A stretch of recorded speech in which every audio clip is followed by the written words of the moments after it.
Oh, okay. It started working. So I need to do this one here. Also, moment.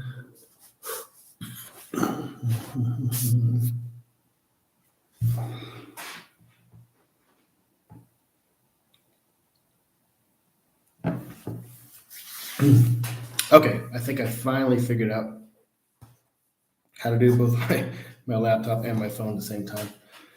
So maybe I'll sit here and wait, see if some people will join. Hopefully, the three of you that subscribe to my channel will join.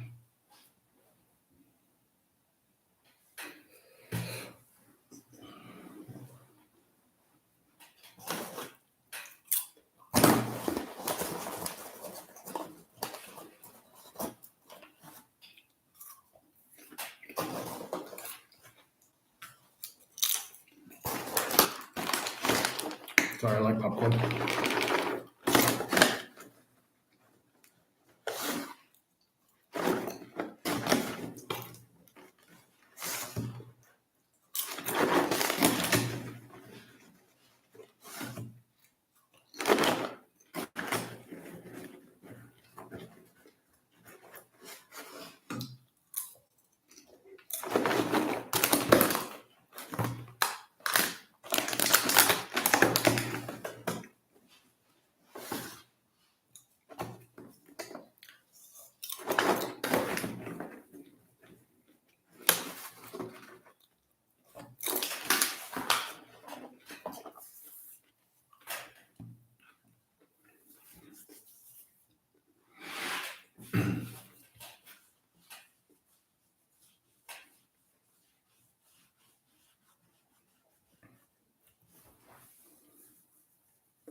Sorry, I tried to catch up on technology. I'm an old man, so it takes me a little bit.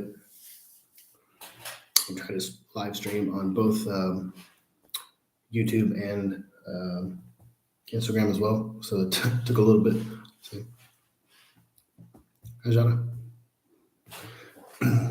So I'll wait a little bit and see if any more people are going to join the thread, join the stream. Like I said, it was kind of an ad hoc thing. I probably should have advertised, scheduled it, but tonight's a pretty important vote in the U.S. It's when the Congress is voting on the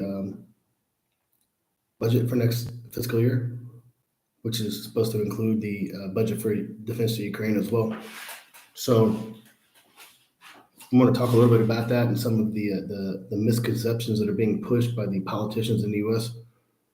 in order to try to push political narratives. And just there's a lot of disinformation. It was funny because yesterday Fox News posted a article. It was talking about Klitschko, the mayor of Kiev, and I guess him and Zelensky have been in a spat, which the article referenced a dispute between the two last September over bomb shelters here in Kiev. It was kind of funny because I read about that 4, 5, 6 months ago, and when it happened, I remember when it happened, and now reading people's reaction just to read it in the story, all of a sudden they're making all these claims and comments like, guys, I read about this like 4 or 5 months ago, 6 months ago. It's crazy. And so anyway, so article was posted.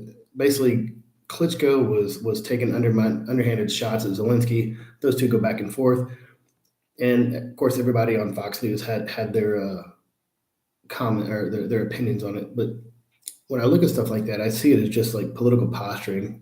A recent story came out. Zelensky's wife did not want him to run for another term post-war, and Klitschko was the top candidate post Zelensky. So I just see it as political posturing. even though the two guys don't get along, but that's here nor there. That Fox News ran this story and people were just going off. And for me to read that stuff, it's kind of like that's a schoolgirl type um, argument between politicians, and I don't think it should have been top news. Anyway, so people were going back and forth on. I was looking at the Fox News on Facebook page, and people were going back and forth, and some lady started screaming about no more money to Ukraine without accountability. And I told her, I said, there is accountability. And of course, she fires back that I'm an idiot or something like this. And so I point her to the pages for JSOP, Joint Strategic Oversight Plan for Ukraine. I pointed to this JSOP page from the U.S. government where you can actually go and read the reports. I think there's 14 reports submitted to Congress right now by the 3 different offices of Inspector General who are conducting oversight and accountability as mandated in the National Defense Authorization Act 2023.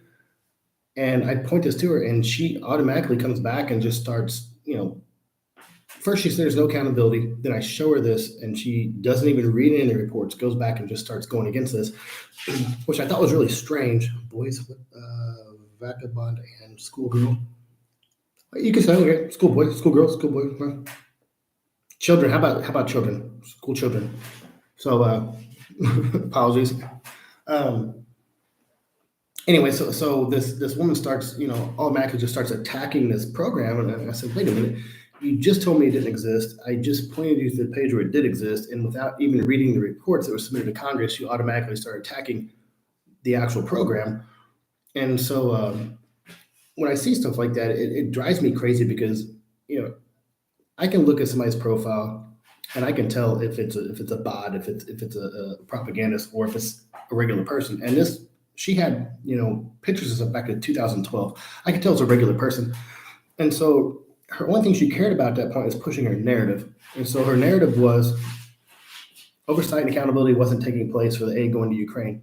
And and so even though she said this didn't take place, and I pointed her directly to the government pages, which talked about accountability and oversight, she immediately started attacking this. And I don't understand. I don't understand where people in the States get this mentality.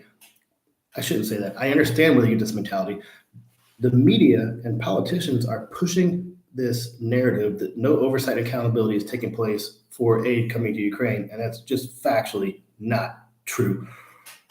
So when somebody accuses me of being a propagandist online, it drives me crazy, because me showing people where they can look at the page to find this information for themselves is not me pushing propaganda. It's telling people where they can educate themselves.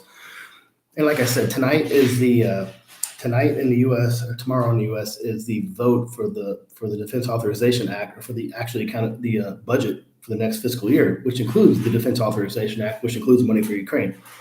I see so many politicians and so many people in the media repeating this narrative that there's no accountability for aid going to Ukraine. And like I said, that's just factually not true. I don't understand where this narrative came from. I do understand where it's come from. For me, I guess it's hard for me to believe so many people in the U.S. who have unfettered access to information via the internet fall in line with these political narratives. These are the same people who rant and rave and scream that they can't believe, Russian people believe the propaganda. Yet in Russia, I understand that the government controls the narrative. They control all media. They control all aspects of information. But in the U.S., the government doesn't. So I don't understand where this comes from. And the more I try to explain to people online that these political narratives are false, the more I got attacked. I was told I was an idiot. I'm a moron. I don't know how many times I've been told in the last week I'm too stupid to know what's going on in Ukraine. Now, this is despite me living in Ukraine, which I live in Ukraine. This is my apartment. I'm here in Kiev. I've lived here for over 4 years. I studied the country. I posted my first white paper for Defense Intelligence Agency on Ukraine back in 2015. And people who never heard of Ukraine 19 months ago are now telling me I'm too stupid to know anything about Ukraine. So there's this, and a lot of people will ask me too, like, why do you care? Why does it get to you? Because I've spent a big chunk of my adult life, probably 7 or 8 years now, studying the region. And so I kind of take it personally when, I studied the region when I worked as a contractor for the U.S. government. I visit here all the time. I live here now. I did a master's degree here. And now I have these same people telling me I don't know what the hell, I don't know what's going on in Ukraine. And it drives me crazy because we used to be a society, and I'm speaking from the US, and I hope this holds true for the rest of the world. We used to be a society where if people had certain expertise in fields, we would listen to them and, we'd listen to them and then we make counter narratives. But now you don't have to do that because I get told I'm a liar. If I say I live in Ukraine, I get told I'm stupid. People now only have to Google and find a article or something that fits their chosen narrative, and that's good enough for them. And so people constantly ask me, why do I care? And why do I care is because these people vote. And being that I live here in Ukraine and I see the stuff that people say who don't live here,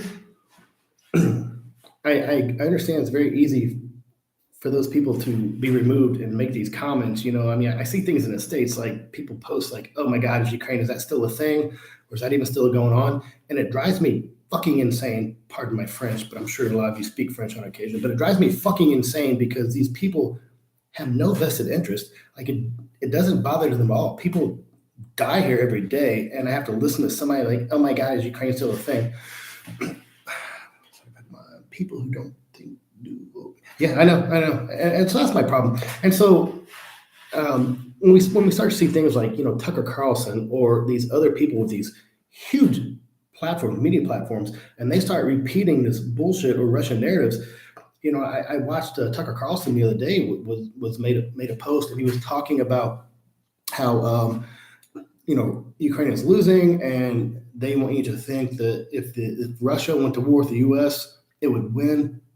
If U.S. went to war with Russia, it would win, and we would not. Well, sorry, Tucker. The U.S. would win in a war against Russia. So I don't know where the hell you're getting that. My problem is, though, when he says this stuff, and then I could go to his talking points. I go to all his talking points I have on previous videos, but he just repeats this Kremlin narrative, these talking points. And my problem with that is 44 million people watch his views. He has a power to sway voting blocks, which is really scary. And there's no accountability in the U.S. because, yes, people have a right to say have their opinion. However, when somebody explicitly uses their massive platforms to put out false information, there should be some type of accountability. And now you're starting to skirt the line between freedom of speech and responsibility too. Anyway, that's a whole other subject. So I wanted to get back to the vote that's coming up. So, like I said, tomorrow we're voting in the U.S. to pass the budget for next year, and a lot of talking heads get large platforms because they enable people. Why? Absolutely, man. Yeah, absolutely. I mean, and so I'll go back to the Tucker Carlson thing there. So when Tucker Carlson worked for CNN and later MSNBC, he worked for two different agencies. He didn't talk like he did once he moved to Fox. Once he moved to Fox, he kind of found his base. And don't get me wrong, I'm conservative. I used to listen to Tucker Carlson every morning until he started on the narrative of this was back in November 2021. He started talking about they want you to think Russia's a bad person, Ukraine is a good person, and he says, why wouldn't we support Russia? Oh, by the way, I am. Once he started talking like that, and then I started noticing, like, wait a minute, what's this guy talking about? And I've talked about this on some of my other streams. I am in a unique position that I happen to live in Ukraine. So I actually, despite what people think, even people know me for 20 years plus, and we'll talk about that here in a little bit, I actually know quite a bit about Ukraine. I don't talk a lot about politics here because politics in Ukraine are very, very complicated.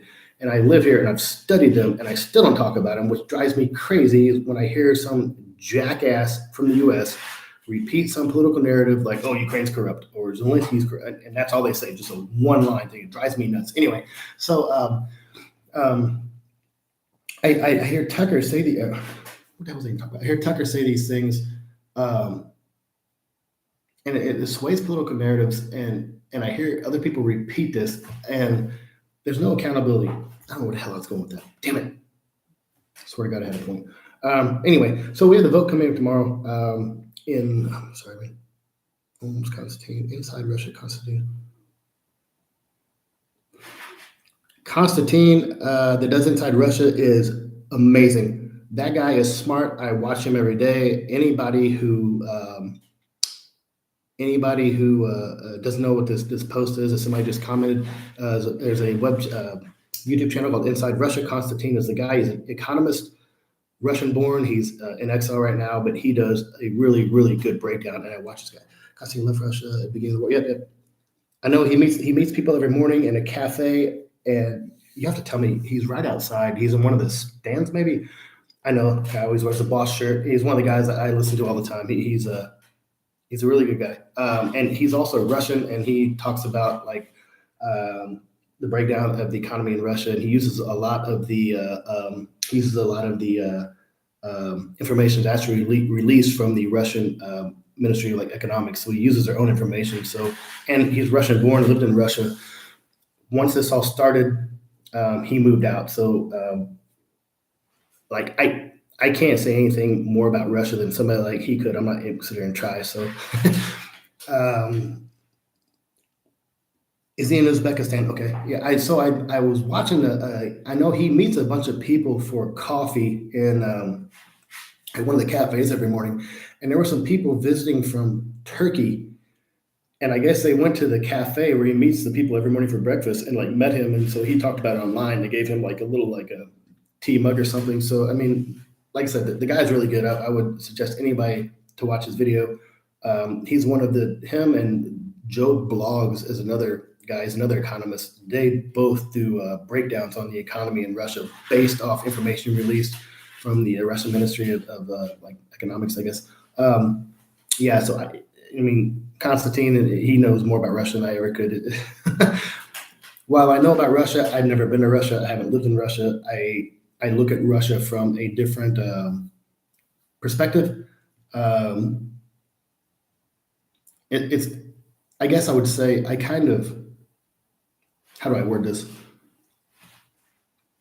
I go after people all the time because they talk about Ukraine. Sorry, I'm going to slide this in. They talk about Ukraine, and I always go after them. Like, have you ever been to Ukraine? No. Well, I've never been to Russia, but my studying on Russia it comes from my time in the U.S. military and my time in the U.S. government. So I have a bunch of like classified material and briefings that I studied. It's not just me Googling on the internet. And so while I say that, I don't know. I don't want to go like I would never say anything against what Constantine says, but so Constantine is an economist. I was a former military analyst, intelligence analyst, so I look at things through like disinformation space, Maskarovka 2.0. Sorry, I don't have my glasses. I'm sorry. I probably should go. How much is China willing to support Putin, in your opinion?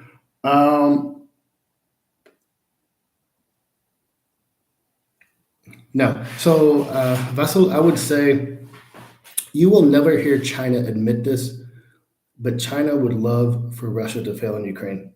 Now, since they have partnerships and everything on the face of it, you're never going to admit this, but it would be in China's best interest for you for Russia to fail, which is why you haven't seen them. They've done stuff. They've given like some technology and things like that. They've given some APCs and vehicles like this, but they haven't given actually weapons because they don't want to cross that line. What was the other part of the question? Is there a scenario where Iran and China get involved in the war heavily? Are you talking about the war specifically in Ukraine? Iran? No, I mean, Iran will give drones and things like that. I don't think they will be any more involved than that. China, like I said, China's given technology. They've given some APCs, some vehicles and things like that. But I don't. They won't. They're not going to send probably lethal weapons. There's a line. There's a line China doesn't want to cross, and understandably so. China also has to worry about. I don't. My focus is Eastern Europe, specifically Russia, Moldova, Ukraine. I'm not an expert on China. I understand how that plays into the dynamics, the dichotomy of what's going on here. I don't see the breakfast club. Yeah, that's what I was talking about. So I don't see China or Iran getting directly involved with the war here specifically. Iran has kind of split itself. It's sending the Shahed drones, which fly outside my apartment here sometime. If you Russia and Iran. So they send them as Shahed drones, but they also are supplying weapons to Hamas and stuff. So Iran has kind of split itself between what's going on here and what's going on over in Israel and Gaza, which also is not my forte. I don't like to talk about that. I'm one of the few people that will tell you if I don't know something, I don't know something. A lot of people on the internet, which I was trying to allude to earlier with a woman talking about the not knowing about the accountability and oversight to Ukraine. People on the internet don't like to say, I don't know. I have no problem saying, I don't know. I'm not an expert on everything. I'm an expertise on very few things. Actually, I'm an expert on very, very, very few things. But the couple things I know about, I do know about. So it was kind of like when I was going back and I was talking about like the Tucker Carlson thing. Tucker Carlson has a big audience. He says these things. He invites people on his programs who will say things that align with him. He will say things that are favorable to Russia and say things right now favorable to Russia, favorable to Hungary because he's a friend of Orban, and says stuff that's kind of anti-Ukraine. So I watched Tucker Carlson for years. I used to get up in the morning here when I first moved here to Ukraine. I used to get up in the morning. I would watch Tucker. I would watch Hannity. I'd make my coffee. And like I said before, it's once he started down this path where he started backing Russia, all of a sudden I noticed, wait a minute, that's not true. Some of the stuff he started saying about Ukraine, so that's not true. And the only reason I knew that is because I live in Ukraine. I studied the region. I did a master's degree here at Taras Shevchenko University in Kyiv. And so since I recognized that he was lying about some of the things going on here, I was able to kind of call him out on it to the point where I had friends of mine that I've known for years start going after me because I'm calling out Tucker Carlson. It's like, wait a minute, guys. I don't just follow somebody blindly. If somebody's, talking shit, I'm going to call them out on it. And so once I started listening to more and more what he was saying about the Russia-Ukraine conflict, the more I started questioning, what else was he lying to us about? Because the stuff I listened to Tucker for years, and I just like, yeah, I agree with him. And now looking back, I think he was lying to us about what's going on in Ukraine and between Ukraine and Russia. And the only reason I know about that is because I happen to know this subject. So I used to agree with him with all this other stuff he said, but what if he was actually lying? I didn't really know what he was saying. So it kind of freaks me out a little bit. So I'm gonna give you a little example on the power of propaganda and disinformation. So, sorry, I was eating popcorn. I like popcorn. So for those of you who don't know me, I was a U.S. Army intelligence officer for over 20 years. Tucker Carlson is a tool. Fuck yes, he is. So I was a U.S. Army intelligence officer for over 20 years. I was an all-source intelligence officer specializing in all-source support to counterintelligence operations, or also support to OFCO. And so my regions I focused on were Russia, Moldova, Ukraine. So I've studied this for over 20 years. I did a master's degree. I moved to Ukraine in 2019 to do a master's degree at Taras Shevchenko University on the GI Bill. Thank you, U.S. government. Pay for my GI Bill and pay for my housing allowance. And before I moved here, Ukraine was part of my job portfolio when I worked for the U.S. government for almost 4 years. I'm going backwards. For that, I lived in D.C. for a year, wrote my first white paper on Ukraine for Defense Intelligence Agency in 2015. First started studying Ukraine in 2013, actually November 2013, because I was laying on my sofa in DC and happened to catch, this is my remote control, by the way, in case you didn't know what this was, laying on my sofa, flipping through TV channels, and happened to catch one of the first days of the Euromaidan protest for my sofa. And then all I can say about that is it reminded me after 9/11 when I started watching TV nonstop 24/7. I just became completely enamored with the Euromaidan protest and who this little country of Ukraine I've barely heard of, and these people are out there, blah, blah, blah, blah. So that's how long ago I've been studying Ukraine. And so I did that. I studied Ukraine, wrote papers, worked for the U.S. government, part of the military, as part of my job portfolio, moved over here, visited 7 or 8 times between 2016 and 2019, ended up moving here in 2019, did a master's degree here, still live here. And I have people who know me personally for over 20 years arguing with me on the internet about what's going on in Ukraine based off what a politician says or what some news channel says.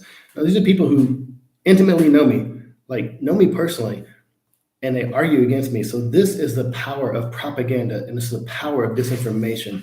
When people who know me want to argue with me, it drives me crazy because I see online all the time people will say something. It's just a one-line political talking point, and they will say something like Ukraine's corrupt or Zelensky's corrupt, or something. But it's like a one-line thing, and they have no context behind it. And for them, that suffices as a political argument. And it drives me crazy because in online, you can't say anything, because if you type something online and if somebody doesn't know anything, they'll just Google it and cut and paste stuff. It doesn't mean they know anything. I've had these conversations in person, and these conversations in person are completely different than how they are online, because online people just oh, they know everything, right? But when you talk to somebody in person, they literally know nothing. And so it drives me crazy when I see people talk online. So the last U.S.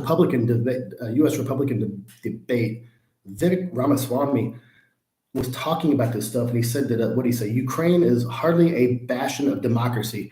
He says it's outlawed the Christian religion, which is a lie, because Ukraine is an Orthodox country. So Orthodox is a religion here, which is a Christian religion, so that's a lie. He said they canceled elections, kind of, sort of, but this is the thing. When you just use a one-word talking point sentence and you can't put any context to it, it drives me freaking insane. So under the Ukrainian constitution, elections cannot be held during martial law, which they are in martial law now. And people will say, oh, Zelensky canceled elections. Zelensky does not have the power to cancel elections unilaterally, the same as Joe Biden does not have the power to cancel elections in the US. It is in the Constitution that elections cannot be held during martial law. Then he was on to say that, this is acting dictatorial. He's acting like a dictator. Well, I'm sorry, but if you actually take time to look into this, Zelensky is polling between 80 and 90%. So if they were to have elections, he most assuredly would be reelected. Plus, his political party would pick up more seats in Congress, which is Verkhovna Rada, just say Rada. So his political party would pick up a lot more seats in the Rada, to the point it would probably be a supermajority. So if he was actually acting dictatorial, he would be pushing for elections. What else did he say?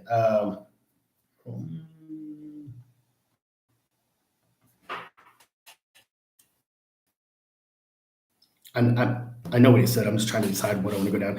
I'm sorry, Tucker Carlson. The internet is a terrible place. Context gone. Absolutely. Yes. So social media is where. What did I say the other day? Social media is where intellectualism goes to die. People don't go to social media to actually have debates. They go just to scream and yell and argue. And like I said earlier, the only thing that bothers me about that is because those people vote, which drives me crazy. So back to Ramaswamy, he says that Zelensky had priests arrested. So number one, Zelensky does not work for a law enforcement agency the same way Joe Biden doesn't. Zelensky does not have people arrested. SBU, which is the Security Service of Ukraine, arrested some priests because once again, this is what drives me nuts about. People can just say a one-line talking point, and they don't have to provide any context. And it takes somebody like me or anybody else who actually knows that has to go on this long rant to discredit this bullshit one-line talking point. And as soon as we do, they switch to another talking point. And it drives me crazy. It's like, wait, when do we get to the point where we've established you have no credibility and everything you say is just bullshit? So Ramaswamy, however you spell it, is a first-class clown. I would more than agree with you. Chubbawamba. Nice name, Chubbawamba. So, but here's part of my problem I have with Ramaswamy. He's very charismatic, and people in the States love to vote based on charisma. During the Trump administration, so I used to work a lot of, it's called IO, information operations, used to be known as PSYOP, psychological operations, campaigns basically, targeting people to help sway or dissuade large populaces of people. So what I saw happen in the States is when Trump was in office, the media, the Hollywood elites, politicians, everybody, professors, everybody 24/7 was Orange Man bad. Trump's a bad person. Trump's a bad person. Trump's a bad person. What do you think he is? What do you think he isn't? That's how it was. Trump's a bad person. To the point it got people hating Trump based on personality and not policy. I'm a two-time Trump voter. Having said that, I think Trump's a fucking idiot, but I liked his policies. I vote based on policies and not personality.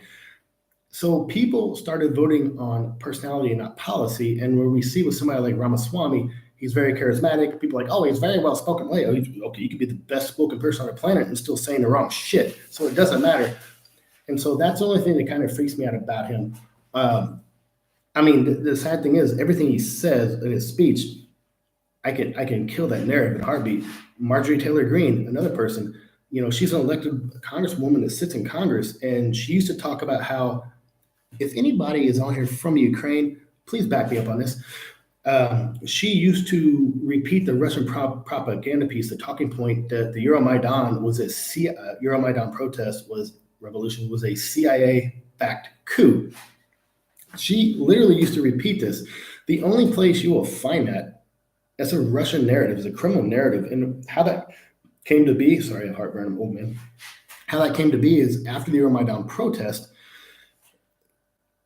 Putin had to push out an internal narrative to his people because he could not let it get out that a grassroots protest changed the will of the government in Ukraine. What I'm saying is Putin, Russia, that whole apparatus does not fundamentally believe in the power of protest. It doesn't believe in the power of the people. That's not how those governments are set up.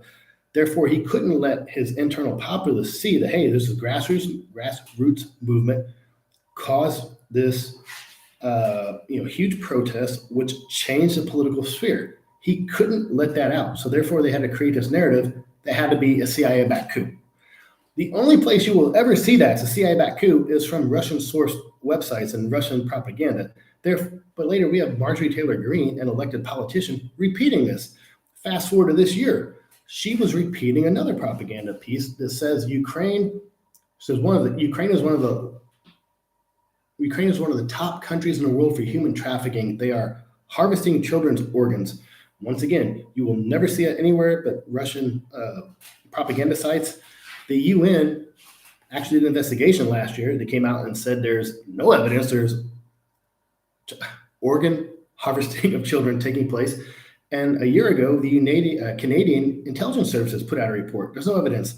So there's two credible bodies that have put out investigations. Like, there's no credible evidence there's human organ harvesting taking place. Yet we have elected politicians in the U.S. government repeating this. It drives me crazy because, yes, everybody has freedom of speech, but if you're using your elected platform to push Russian propaganda, you probably should have some ethics violations and ethics investigations done against you. Sorry, I have to read again. What do you think about Putin's demands towards NATO to back off from Russia and get back to 1997 borders? How's it even possible for a person to make such a realistic demand? To make such not realistic demand. I agree with you. It's not a realistic demand. And so this is one of the cornerstones of Russian propaganda. Russia is always defending itself against NATO expansion, right? Russia is always the victim. It's always NATO as the aggressor. However, we look at Georgia 2008. We look at Azerbaijan, Georgia 2008, South Ossetia, and then we go to Azerbaijan, Armenia. I always say this wrong. Nagorno-Karabakh. I always say this wrong. Prior to even Georgia was 1991, 92. Moldova, Transnistria. It's always Russia who physically is the aggressor, which moves into these countries, these sovereign nations, at the same time claims to be the victim.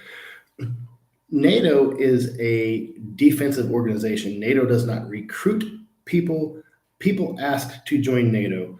What is the primary purpose of NATO? To stop Russian expansion and aggression. Therefore, when states, and I mean nation states feel threatened, they ask to join NATO as part of a defense apparatus. Therefore, they are afraid of Russia, so they ask to join NATO. And when they join NATO, then Russia says, "Oh, NATO's aggressively expanding." It's insane because Russia is very good. Putin's very good at claiming to be the victim while constantly being the aggressor. So it's kind of a it's a non sequitur. I mean, it's I don't know. I mean, for me it is crazy to even listen to him talk about this stuff. A lot of Russia likes to push the narrative that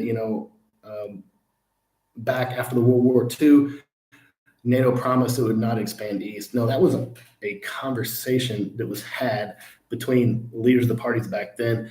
And what they said was NATO would not expand east, meaning into East Berlin. Not that NATO would never expand, east, across geographics. It would not expand to East Berlin. Ukrainians are the best at explaining their history for sure. No, yeah, I mean, I know a decent amount about Ukrainian history, but so the funny thing, like I said, I wrote my first white paper on Ukraine, particularly about the Maidan Revolution in 2015. 2016, I moved to Germany, worked for the U.S. government. Ukraine was part of my job portfolio. I attended the Defense Intelligence Agency Russia-Ukraine seminar. I went back and forth several times over the next 3 years. I ended up moving here in 2019, did a master's degree, Eastern European Studies, Taras Shevchenko University, and B1 certified Ukrainian, although my Ukrainian sucks. So I did all these things where I thought I knew a lot about Ukraine. And then I moved here and realized, man, I really don't know shit. But what's funny is even before I moved here, I did all these things a lot more than the average U.S. citizen, right? I mean, Ukraine was kind of my focus starting back in 2015. And I did all this stuff, and then I came here and realized I didn't know shit. But then the people who really don't know shit constantly tell me I don't know shit. It's part of the American bravado. I always say we talk a lot about American exceptionalism. And don't get me wrong, I'm American to the core, love my country, but we have some issues. So we talk about American exceptionalism, but we don't really talk about American egos or egocentrism. And this is where back in November 2013, when I was living in Washington, D.C., and I was on my sofa with my remote control, remember that? And I started watching the first days of Euromaidan protest. It was strange for me because I thought, here, my country, the United States, was born out of revolution. It was born out of the desire to be free. And all of a sudden, here's this little country, Ukraine, I'd never heard of, and they're fighting for the exact same thing. And so it kind of got me interested in the country. And then fast forward to February 2022, when I saw, when the missiles first started coming in, and the whole world saw what was going on, and everybody was just anti-Russia. How could you do this? How could you do this? And I'm watching this, and I'm thinking, here's this country of Ukraine standing up against this entity that they were never supposed to be able to match with, and they're showing the world the indomitable spirit of what it means to fight, what it means to fight for your freedom. And now we fast forward 20 months later, and some of these same people who were rooting for Ukraine back then are now trying to paint Ukraine in a bad light. And I don't understand this. And the only reason this has happened is because politicians got a hold of this and they're spinning their narratives. And I try to tell people this all the time. When this first started, we saw the missiles hitting the building. We saw the bodies in the street of Bucha and Irpin. And it was wrong. The whole world was screaming that's wrong. Well, that hasn't changed. That hasn't changed at all. So why are these people now trying to paint Ukraine as the bad people? Why do I have so many friends of mine online, friends of mine oh, Zelensky's a coke addict. I'm like, what? Where did this come from? I've never seen anything that's accused. The only place I've ever seen this narrative that Zelensky is a coke addict was in Russian propaganda. Nope, most imperialistic views. I know so many people who share this view 100%. Yeah, I was really hoping, guys. I'm sorry, I'm blind. I don't have my glasses. Sorry, it's helping me get old. It'd be a good thing if Europe worked together with Russia in trade. You know, I don't know how you say that. So I remember during the Bush administration when Putin first came into power, they were talking about Russia joining NATO. I was all for this. Yeah, absolutely. I wish Russia was a productive member of the international society. I wish Russia didn't counter world order. And when I say world order, I don't mean like, hey, rightful place. I just mean world peace. I was hoping they would come in for this. There was a lot of talk. So NATO, I'm going to get these numbers wrong, but NATO updates their regulations about every 10 years. And it's funny, when I first moved back to Germany in 2016, it was operating under NATO guidelines. And the last time it had been updated was either 2010 or 2012. And all their stuff still called for closer integration with Russia. So this is after Crimea, after Donbass, the invasion, when they started being an aggressor again, and all NATO doctrine was still calling for closer integration with Russia. We wanted this. I was hoping for this. I mean, Russia, not Ukraine.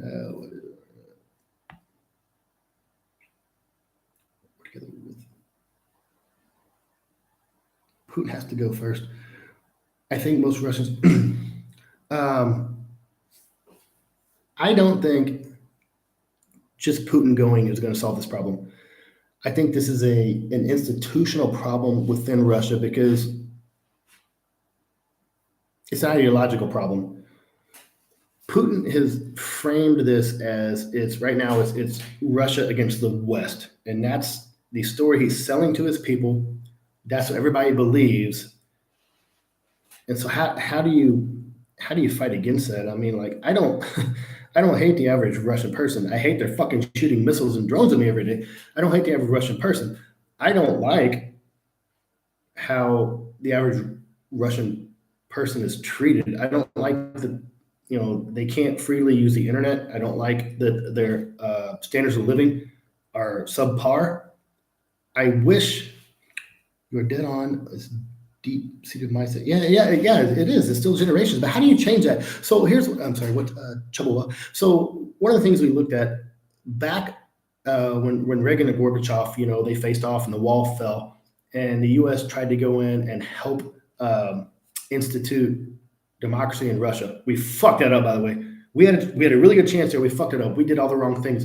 But when we tried to institute a new democratic government, the people rejected it. And you have to go back and look historically, because in Russia, especially under the Soviet Union, look at the Bolshevik Revolution, all these other things. Anytime a new group tried to come to power, if people supported this and then the group failed, these people would be crushed. Their families would be sought out, and they would be tortured, killed, thrown in gulags, whatever. So people did not want to support any type of new governments because it could have backlash on them. So when the wall fell and the Soviet Union fell and that type of government fell, as much as in the West we wanted to introduce a new democratic style government, the people didn't necessarily want to support it because they were afraid to support any new type of government that would pass the old, and they didn't understand the fundamentals of democracy or what it means. How do I word this? It's hard for me even to fathom, because I didn't grow up in a part of the world where a populace was actually afraid of the government. I didn't grow up in a part of the world where you couldn't speak out against the government. So for me, it's like, I understand, but it's hard for me to fathom. It's hard for me to actually empathize, I guess. Americans were arrogant. We're like, oh, fucking government's not gonna tell me anything. Yeah, bullshit. We let the government run all over us. But I gotta say, even looking at Russia since the war started, like in Red Square, when people want to go out and do protests, they would get arrested for just holding up a white sign with nothing on to get arrested. Like, yeah, I can go out in the States, I could not get arrested, I could like flip off, cops, I could tell people, government, go F yourself. You can't do that over there. So for me, it's I'm not used to growing up in that type of world. But those type of people were afraid to accept any new type of governments coming in. Going back, sorry, long rant, but I was all ready for Russia to join NATO. If Russia would have joined NATO, I think the world would be a lot better place. I think Russia would be a lot different and a lot better place right now too. So I was really, really, really one of the people hoping that Russia would come into the NATO sphere and join the collective world order. It's just because I wanted to see its people have a better life. I wanted to see people understand what at least some type of fundamental freedom was, and like you didn't have to be scared of your government. I don't know. Let's see. Not just Putin is inner circle as well. Younger people in Russia are done through Russian government. Yeah, there's a really good documentary on YouTube. It's by DW Deutsche Welle. It's called Generation Putin. It's really good. It's about this younger generation who was born and raised after Putin was already in, and how they are rejecting him. And it chronicles, it follows like 5 or 6 different young people. Most of them are like anti-Putin. A couple of them are like, hey, when I get older, I'm going to join the military. So it looks at the different differences between the two. But it's really good. It's called Generation Putin. DW Deutsche Welle on YouTube. Pretty good. I watched that. I think the fears are real. Many are terrified to change because of what. Yeah, propaganda is propaganda is highly effective. Absolutely. When we even see this in the States, like I said, I was talking earlier, people will repeat stuff, and people will repeat political narratives despite having unfettered access to information out there, which is the internet. People repeat these political narratives, and then I will go correct them, and I will just get attacked. It's crazy. So this is funny. This is totally has nothing to do with Russia or anything. But the other day, people were talking online in the U.S. And I've said before, and I'll tell this all the time, I'm conservative. I'm on this conservative news page, and people were talking about something that happened, and I just said, no, that's not right. And I just got attacked. Oh, you're a liberal, typical Democrat. And it's just insane. Like people just all automatically attack you and try to put you in these boxes because they think if I label you, okay, if these conservatives tell me you're a liberal, that's all they have to do is just label them as a liberal, and they don't have to come up with the counter argument. But that is the power of propaganda and misinformation, because people just repeat this and then they feel like they don't actually have to create arguments because they just put you in a political box, and therefore they don't have to listen to you at all anymore. Mostly older generations in Russia, younger generations are less influenced by Russian propaganda. Yeah, absolutely, especially with like Telegram and things like this, or social media. The Russian government controls the internet quite a bit. However, I'm sure all that there's ways to get around that. Older people read print media still. Younger people read electronic media, and they use VPNs and things like that. And I get hit up offline. People in Russia. I have some people in Russia that hit me up and will say, "Hey, we're being told this. What's really going on? We're being told this." And for me, it's like, "Hey, that's awesome. You're reaching out. Let me point you to some other websites. Here's some other, how do I word this? Opposite types of reporting what you're used to. Here's some other government websites you can look at. Is probably counter to what your government's telling you. Or here's some other live streams you can go watch online, stuff like that." So at least I have a lot of young people reach out. At least they're wanting to get information, because a lot of people will accuse me of pushing Russian propaganda. Or I'm sorry, good God.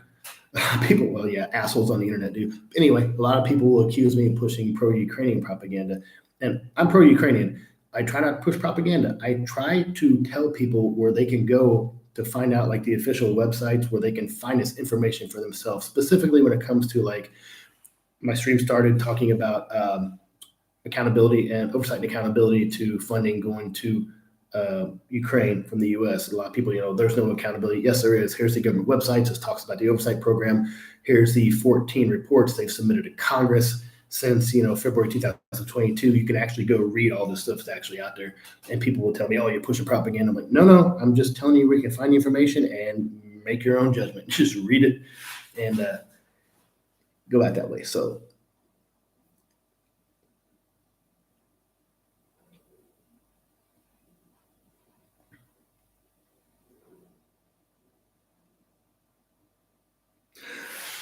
So I have a question for you guys. If you can't get over to the Russian government,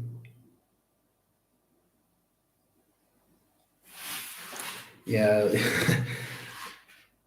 Belarus, the puppet Russian state. You know what's funny is prior to Lukashenko being elected, Belarus was on a EU and NATO trajectory before Lukashenko came to power. So he kind of fucked everything up. So Chubba Wubba and how do you say your name? Ilate?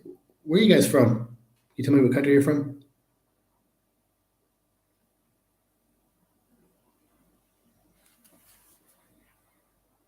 Nederlanda.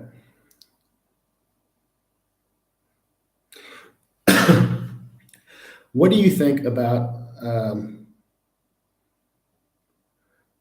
you are a redneck USA? What state?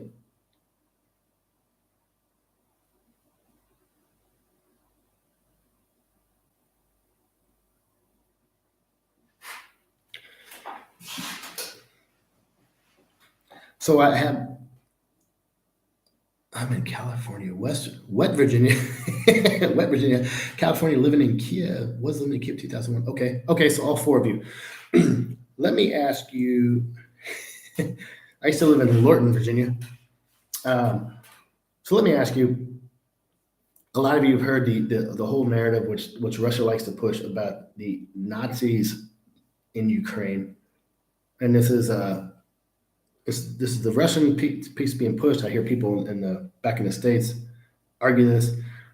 So I have a question, and people don't like to talk this. And whenever I bring this up, people just freak out, and it cracks me up because when people freak out, that's exactly why Russia push. You're Ukrainian. Vasil, where do you live in Kiev?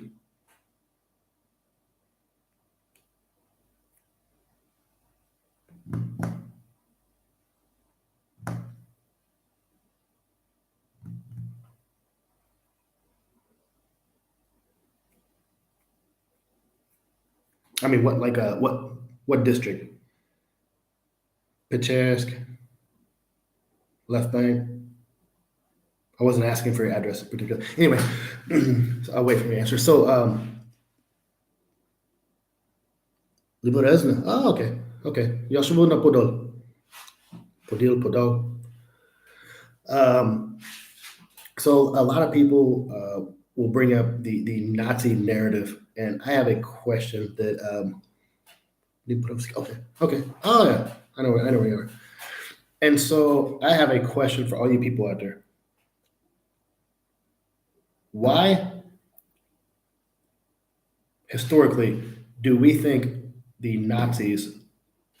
I am not a fan of the Nazis. That's not where I'm going with this. So, why do historically, just as the world order, why do we think the Nazis were worse than the Russians? Because I would like this to turn into a longer conversation. Has to do with misconceptions, I believe.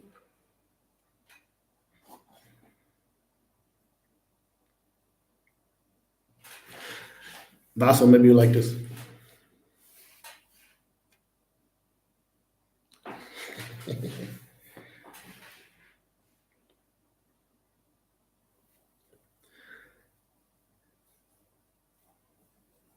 And the reason I'm asking about the Nazi thing is because Russia likes to push this narrative. It's kind of like an end all be all. Hey, we're going into denazify. We're going, we want to get rid of the fucking Nazis in Ukraine, blah blah blah. So I would like to know, why do people think? Because it happened on Western Europe, so it affected more Westerners, pretty much Japan and the Soviet Union. Yes, I thought it was because they were promoting superiority of the Aryan race over the others.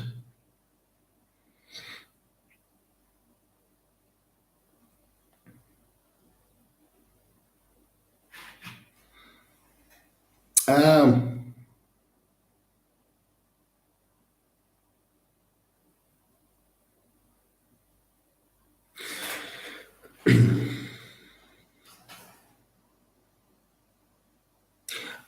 let me ask you this: Maybe this would be easier.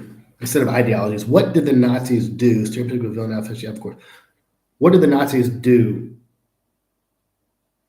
that made people think was so bad?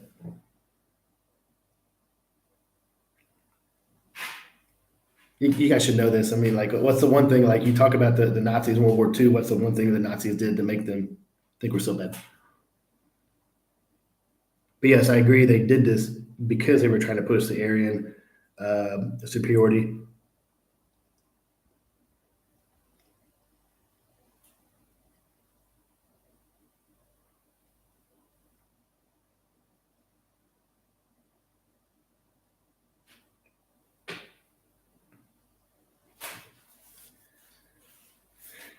There's a lag typing, so I'll just say, so the Holocaust, right? Everybody says the Nazis were so bad because of the Holocaust, right?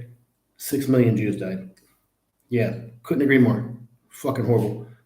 But it's not a but to excuse anything, but 1932, 1933, under Stalin, they did a whole lot of more.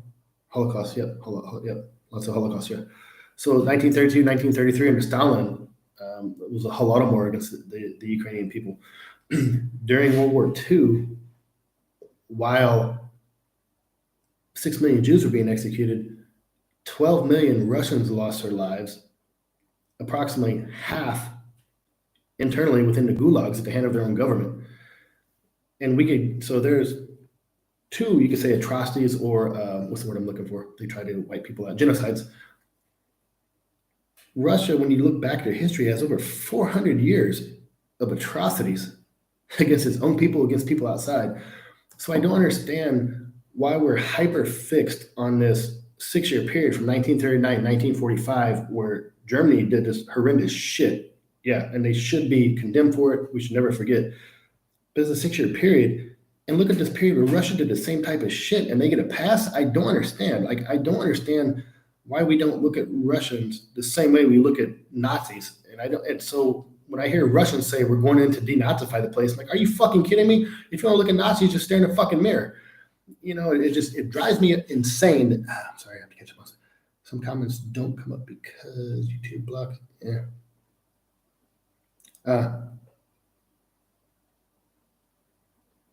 Yeah, Native Americans should.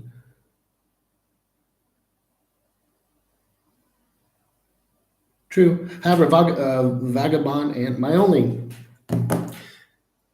I guess I would say my only counter to the American slavery is, by the way, not excusing it at all.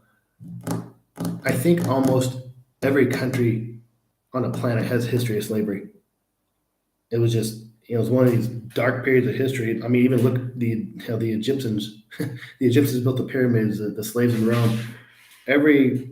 Every empire or every country had a history of slavery, and thank God we've gotten to the point. Well, I can't even say that. I can't say we've gotten to the point now where we've gotten over it, because sub-Saharan Africa, places like that. Yeah, I read something the other day that was fucked up, really fucked up. It says currently there are more people in slavery, whether it's indentured servitude or whatever, than at any other point in history. So as we like to think 2023, oh, slavery is a thing of the past. I read that more people are currently enslaved right now than at any other point in history. And that's pretty fucking scary considering it's 2023. Sorry, didn't want to go there. Russia is lucky because Victor's party helped liberate Europe.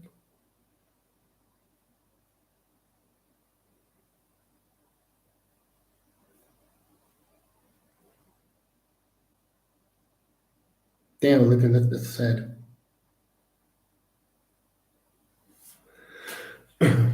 Yeah, so I guess where I'm going with all this about Russia likes to push there's Nazis in Ukraine because this elicits an emotional response, because they know the rest of the world has a trigger whenever they hear Nazis, like, oh, just Nazis bad.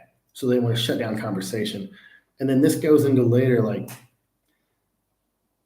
and I've talked about this in my previous streams, Ukrainians are one of the few people I will give a pass to when it comes to siding with the Nazis, because, as we just established, they were under Russian occupation for over 400 years. Atrocities, Holodomor, all these other things. And in 1941, when the Nazis came across the border, they had a choice to make. Do you go with this new group who You don't know anything about them because we didn't find out about the concentration camps until after liberation. So do you side with this new group who hates this group that's been oppressing you for 400 years, or do you stick with this group that's been oppressing you for 400 years? We have the luxury of hindsight 80 years later. It's easy for us to go back, well, they should, we can't. It's easy for us to judge a group that had to make an impossible decision that none of us today will ever have to make. So having said that, I give Ukrainians a pass for siding with the Nazis because, I mean, for fuck's sakes, when you're at the bottom of the barrel, like there's nowhere to go but up, right? So when it comes to groups like Azov or places like, other groups like this, like flying the Nazi flag, like I don't give a fuck. I don't give a fuck. Not because I support Nazis. I don't give a shit about that. But I understand why they supported these groups. I understand why the local populace, when in 2014, when Azov went over to Donbass to fight against the Russian occupation, and it was Russian back then, little green men. The Ukrainian military was defunct. It was years of neglect, defunct, and so Aidar Battalion, Donbass Battalion, Azov Battalion, all these volunteer groups went over and fought. They fought these people. They held them off until the military was reconstituted. It was able to make a stand and then rebuild itself now. And so groups like Azov locally are seen as kind of heroes, not because of the flags they fly, because of what they did.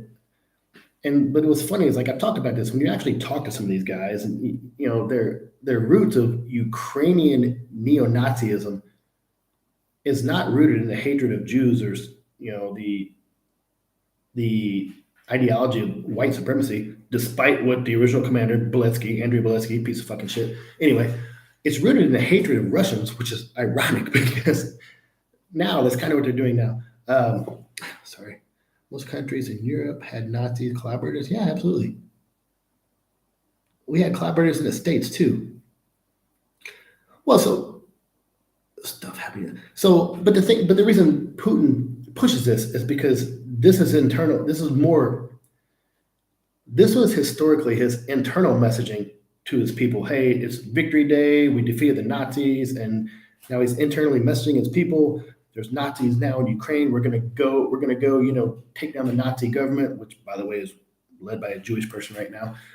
So it was internal messaging that's kind of bled out, and now they're pushing us outside. And I listen to this stuff, and it cracks me up. And I have people in the States tell me, it's like, oh, you're a bunch of fucking Nazis there. Like, people in the States literally think you can walk down the streets here in Kiev and see like Nazis walking down the streets. Like, no, it's not like that.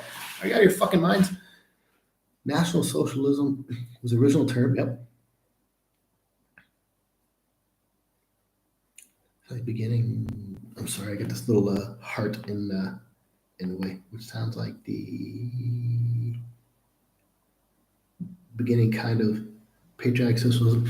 Yeah, I mean, there's a fine line between. So this is funny.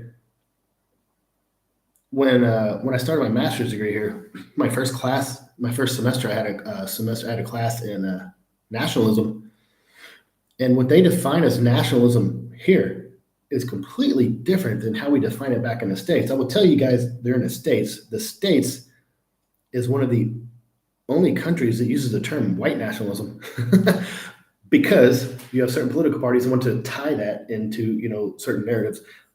First time I used the term white nationalism in my class here, I got laughed out of the classroom. My professor just thought that was hilarious.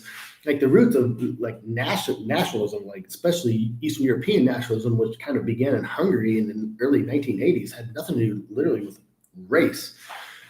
Yeah, that's a whole other thing. So obviously Germany took, yeah. Oh yeah. So I'm glad you brought stuff right. So, and that's a problem when there's always people on the fringes, right? There's people on the fringes, but it only takes a few people on the fringes who scream loudest to sometimes sway populations. We've seen that in the States quite a bit, especially when it comes to like political rhetoric. Russia is full of neo-Nazis. Yes, absolutely. The Utkin. I'm glad you brought that up.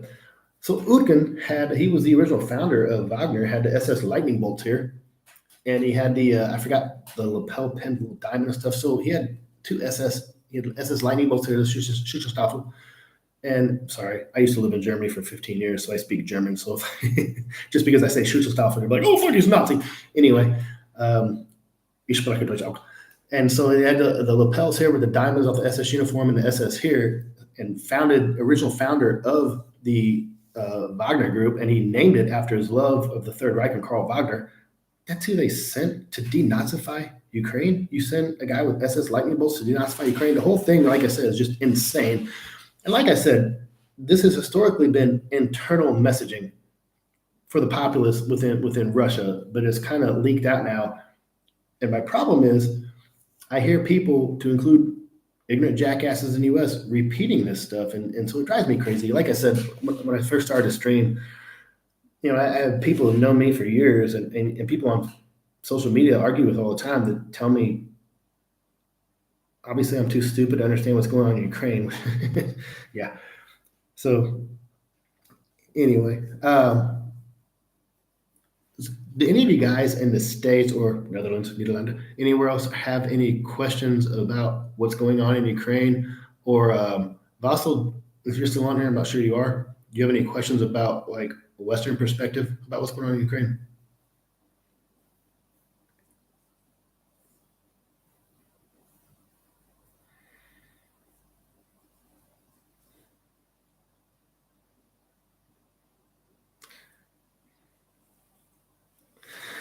How is morale among citizens? Sorry, I'm gonna take this off. Don't worry, I have a shirt underneath. If my other shirt pops up, you can hit the super chat and tip me. I'm totally joking. My channel's not monetized or anything like that. It's a joke. Morale here is. I answer the question. Also, I just asked if you had any questions on how things are perceived by like Americans or people in the West at all. Supple leopard. Morale among citizens here. I mean, so you have to realize this has been going on since 2014. Now, of course, since February 2022, things have escalated. I moved here in August 2019, and so things were a little scary when this kicked off around, Bucha, Irpin, Hostomel, which are on the suburbs of Kiev. It was really close. They moved out of those areas in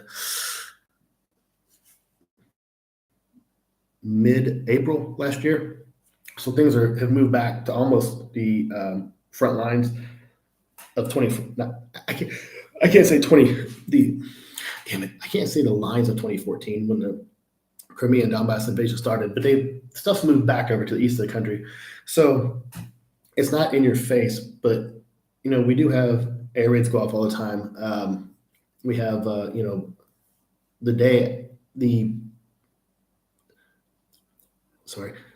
Thanksgiving was on Thursday. Friday night, one of the other bloggers here, Johnny FD, had a Thanksgiving party. We went to his party, dinner, and then after that, I came home, watched college football till 3:30 in the morning, and then at 5 in the morning, Russia decided to launch like 75 drones and some Kinzhal missiles and stuff then too, which lasted about 6 hours. So things like that happen. And so it's even though the on the ground battles in the east, they're still launching things up here. However, you have to realize morale among the citizens, like people, it's hard to explain. It's not hard to explain. It's hard for me to get the words out. Anybody in the U.S. in our lifetimes, we never had to experience anything like this. Ukraine is literally fighting for its sovereignty, fighting for its independence. And as I said before, they were under Russian occupation for over 400 years. They understand what they're fighting for. So people will get tired. People will get cold. People will get, hungry. People will grow weary of the war. But at the end, they know what they're fighting for. I mean, like, you're back in Vagabond, and you're back in the States. If anybody invaded the U.S., like, I mean, people are gonna fight. People are gonna fight. They're gonna get tired. They'll get cold in the winter. They'll get hungry, but people are still gonna fight. And so people here back. Oh, glad you brought this up. People here back the military. They back the government. By the way, tomorrow, Wednesday, is Ukrainian Armed Forces Day. So if you guys happen to be out the bars tomorrow night, please raise a glass, raise a shot to ZSU, Ukrainian military armed forces. Please do a shot and wish everybody good luck and prosperous new year. So I appreciate that. And today is Volunteer Day. So the volunteers who fight for the Legion and territorial defense and things like this, today's Volunteer Day. So if you happen to be at a bar tonight, same thing, raise a shot glass. Like I said, I deployed a couple times during my military time, and you get tired, you get wore out, you get fatigued, but you also realize in the end what it is you're fighting for. And so here, thank God, knock on wood, when I was in the military, I deployed overseas. I didn't have a fight on my home soil. Ukrainians on their home soil fighting, they know what they're fighting for. So morale, there's fatigue. They just want it to end. They look forward to things like holidays. They look same in the States. They look forward to people rotating back up the front line, spend time with family and stuff like this. But in the end, they know what they're fighting for. So morale's still high. Everybody here still backs the military. They think that Ukraine is going to be victorious in the end, and I'm right along with them. So YouTube block because YouTube sucks.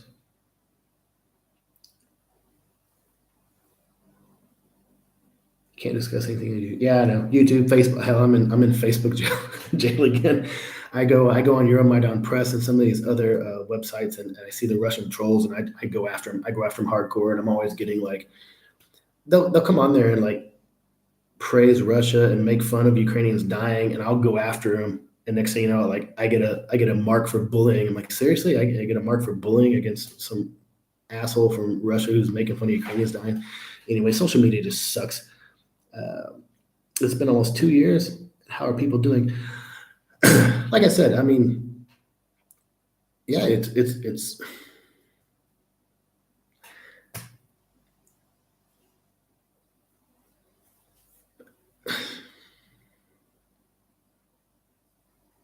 I don't know how to answer that. I mean, people are tired, but they know what they're fighting for. And the thing is too.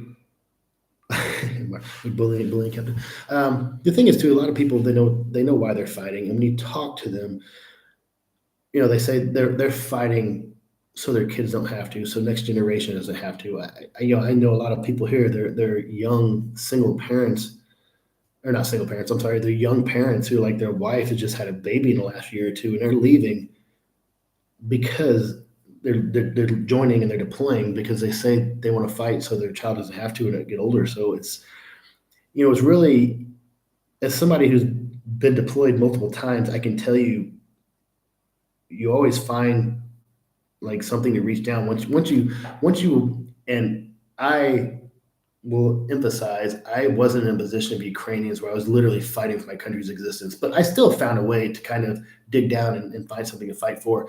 So I can only imagine, like, these guys here, they're worn out, they're tired, but you're talking about a flame that's not going to be extinguished because they know it can't be extinguished, because if they give up, then they know what's going to happen to their children. So it's like, it's hard for me to put into words, but it's they're tired, they're wore out, but they're not going to stop.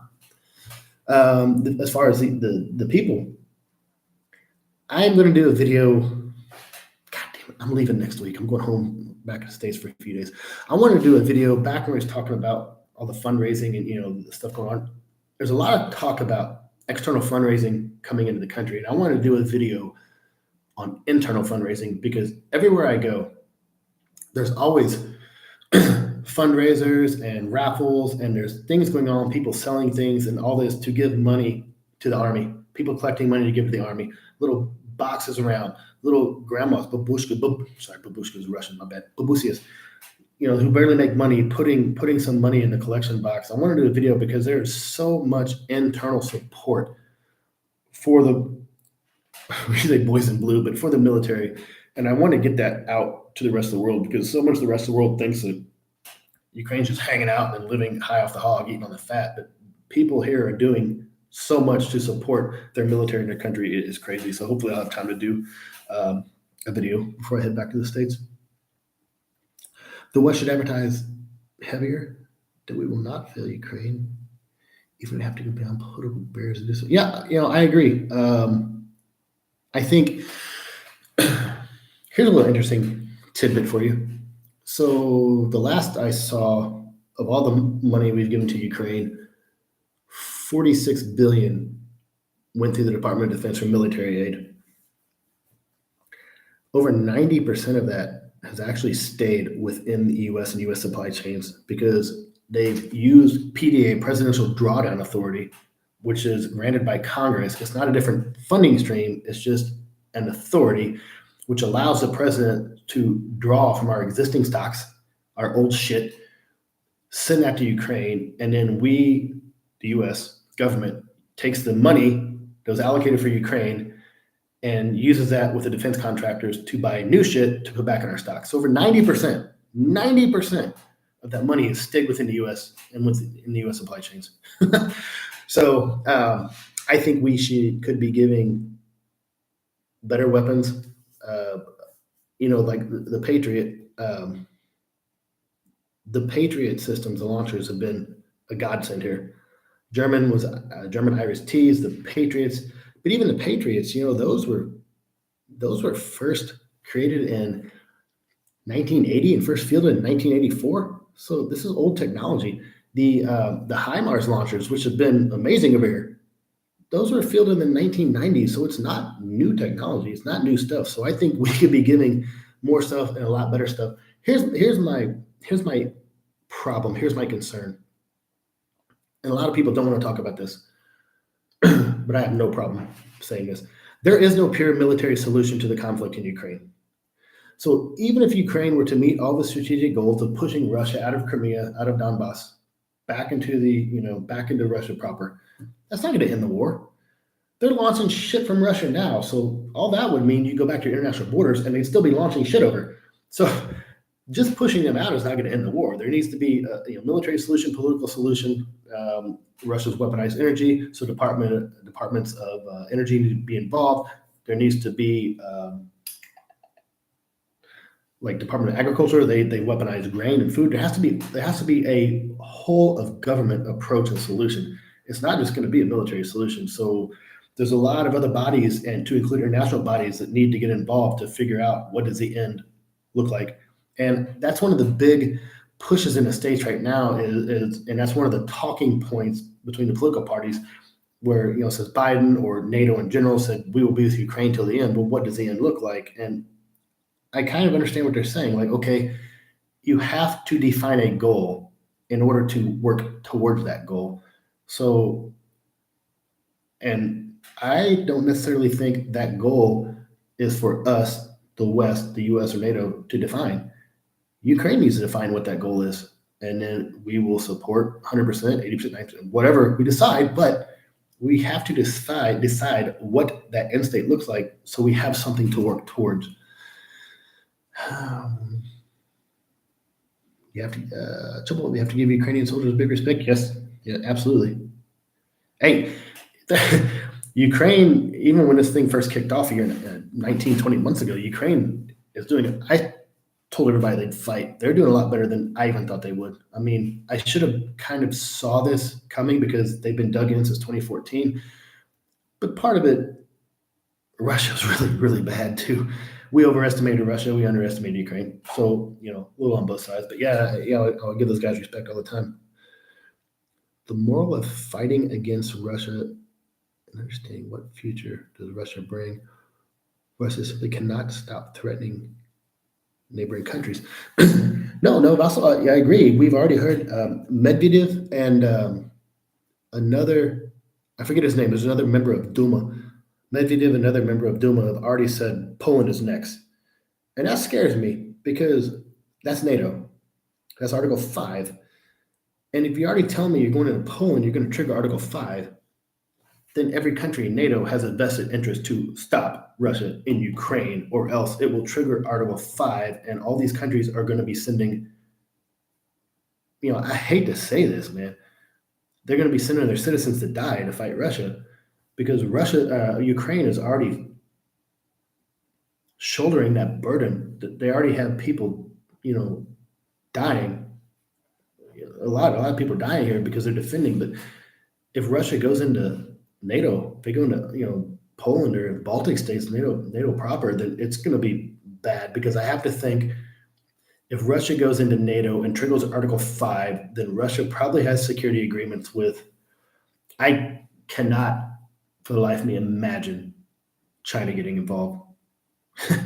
But I could see Iran, North Korea getting involved, maybe India and some of these other countries, and so it's going to be a lot of people dying. A lot of people in the U.S. complain about the money we've sent to Ukraine, and I heard something the other day. When we were supporting England prior to the U.S. entering World War II, we were spending adjusted rate of inflation about $40 billion a month. And so, we spent quite a bit helping Ukraine, but you're talking 3 to 5% of the budget. But if we actually go directly in conflict with Russia and whoever else they side with, it's going to cost a lot more, and it's also going to cost lives. So Europe as a collective has a vested interest in stopping Russia and Ukraine.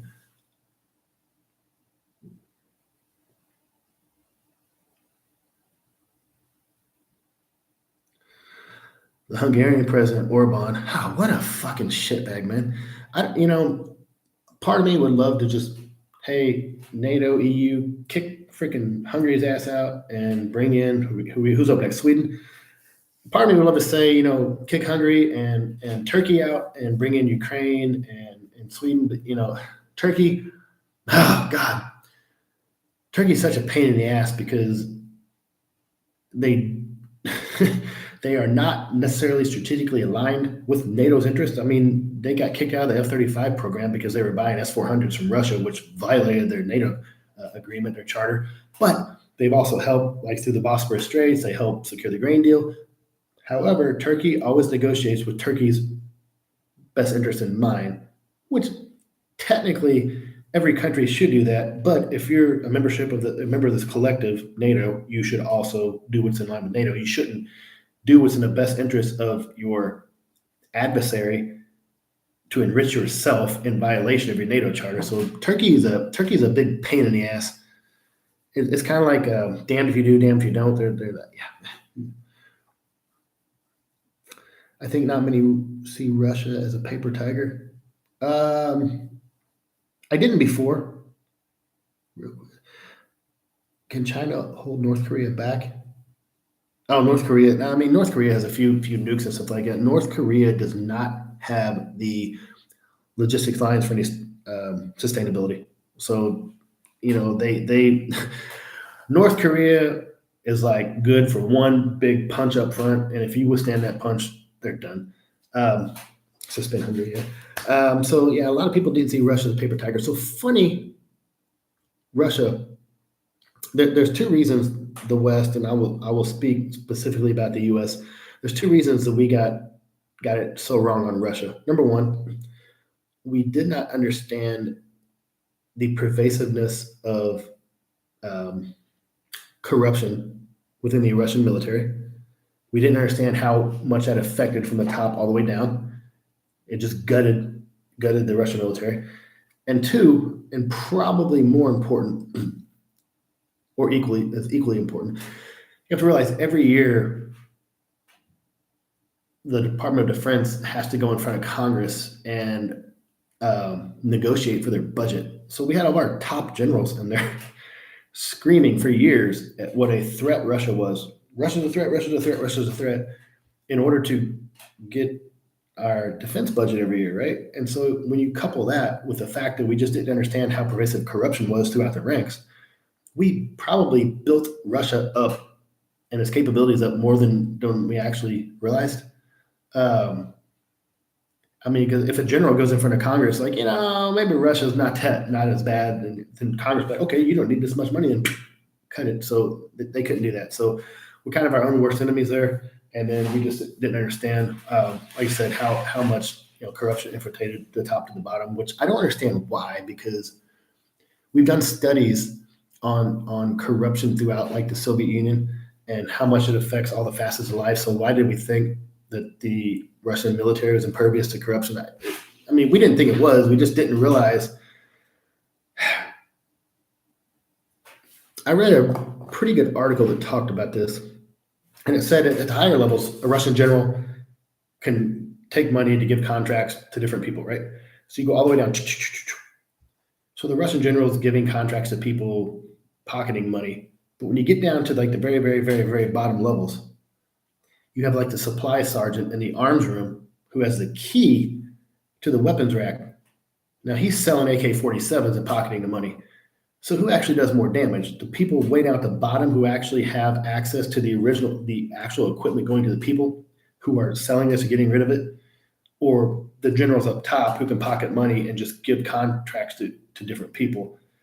So they're saying even the people that are way down at the bottom are causing just as much, if not more, damage to the Russian military than the people up at the top. So the article is a little more articulate than me, but that was kind of the gist of it. So it was a pretty interesting article I read. I never really thought about it. Sorry, I'm going to grab a bottle of water out of my refrigerator.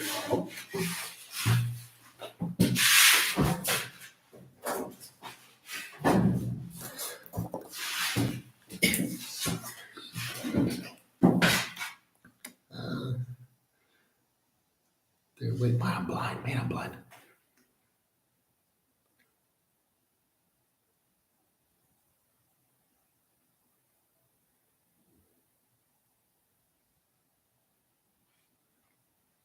Yeah, Jeff, I agree with that as well. Like I said, Turkey needs to decide. What's frustrating about Turkey? So you just decide, do you want to be pro-Ukraine or pro-NATO? You join NATO, so obviously you want to be pro-NATO. But now I'm a little worried here in the next few years. So we've seen, Orban has went on this huge pro-Russian shift. The new government in Slovakia is pro-Russian. Russia's got its hands all in the Moldovan elections as usual. So that I'm a little concerned with the Russian sphere of influence. I watched some of the elections of people on the streets they were interviewing in Slovakia, and all these people are just after screaming or interviewing, it's like, oh, we're tired of this. What did they say? We're tired of this.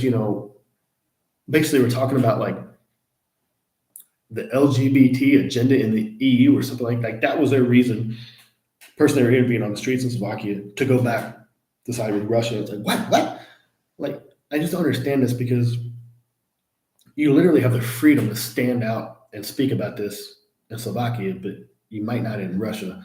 Maybe if you were talking about that particular subject, because that's not allowed in Russia, okay, but like you can't stand out and freely say these things in Russia. So it's like and he was an older guy too, which I'm pretty sure he was, under the Soviet Union, he was part of the Soviet Union. So it's like you understand what life was like back then. Now you've seen the dichotomy, the difference, what life is like, post 1991 in Western Europe. So why would you ever want to go back underneath that? I don't know. It's strange to me. Jeff, Jeff, where are you from?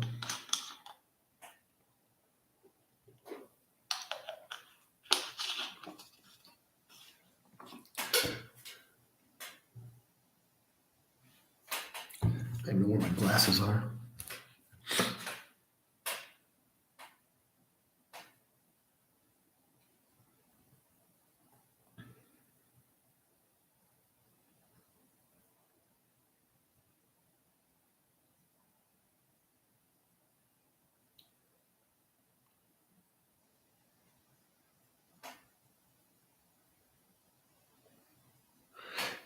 Chubba, what about ISR? I think what I think ISR is probably different than what you're using. Oklahoma, where the wind blows strong. Are you a OSU fan or Oklahoma or a State fan?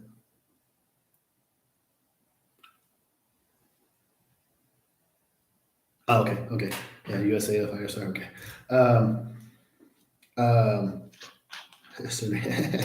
I'm from Missouri, man, so we're not that far away from me.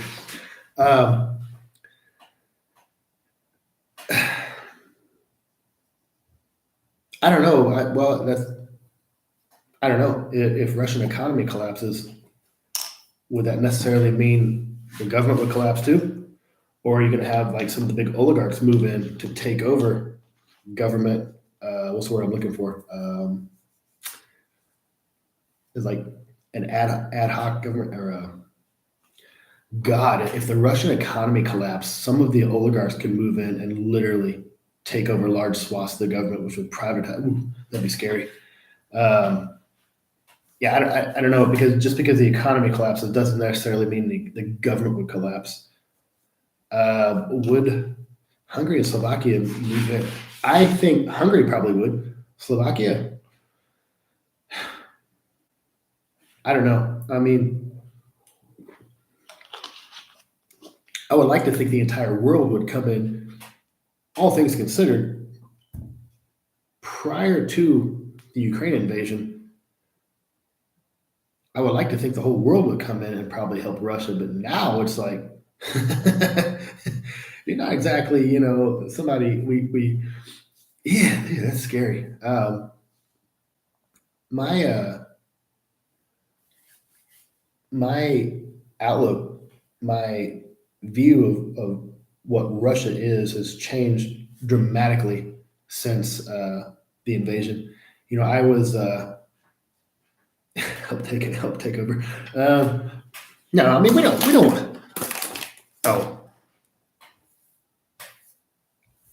no, I mean Slovakia and they wouldn't take over. Even the U.S. does not want to take over Russia. Like this, Putin likes to push this, like, oh, the imperialistic West come out. Like nobody wants to take over Russia. You guys are fucked up. Nobody wants that place. We just wish you would stop being the asshole neighbor. Pretty much, it's like just get with the program. And what drives me crazy when I look at some place like Russia, it's like.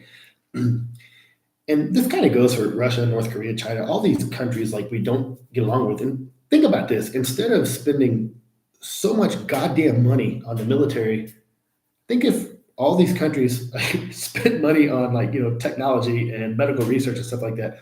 Literally, humanity as a whole would be in a higher state of being. It just drives me crazy. It's like we're actually suppressing ourselves. Everybody worried about COVID. It's like I think humans are the actual disease, the worst disease on the planet.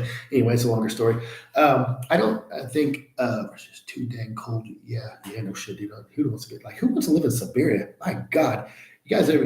If people in the states, Vasily, you probably know about this, but if people in the states never heard about it, look up Black Dolphin Prison in Russia.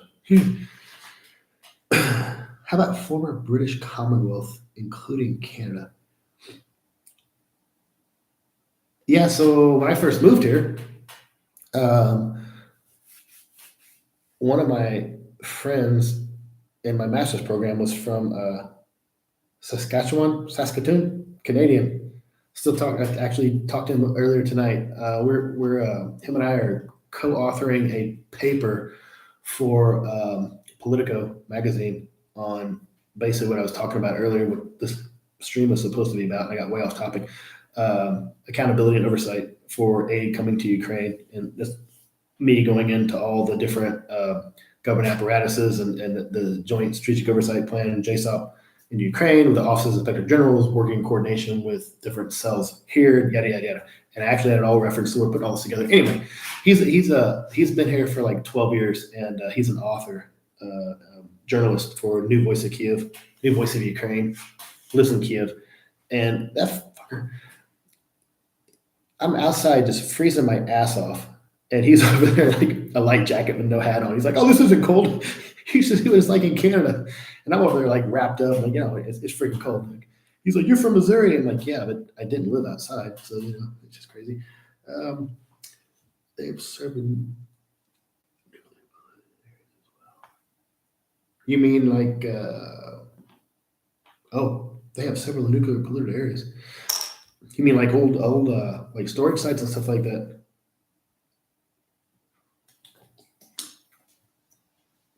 I can't imagine they I can't imagine the safety mechanisms around their spent nuclear waste and stuff. Is that great? Test areas.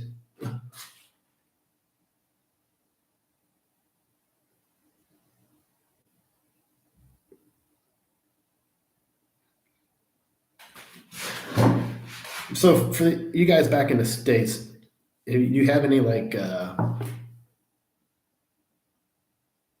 political talking points or stuff like that, or anything you've heard like politicians say, or any like stuff you've heard about what's going on in Ukraine you have questions about? Because I spend a lot of time researching this stuff and talking about this stuff. Fukushima.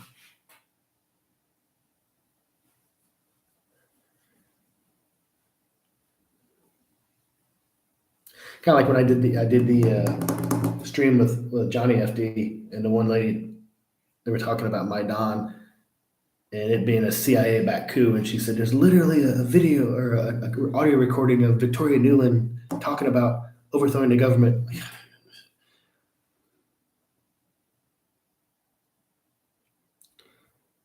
And can you be a little more specific? You mean tactically on a battlefield, or politically, or what do you mean?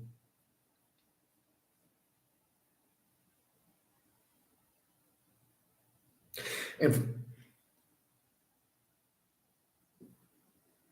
mean, yeah, yeah, yeah.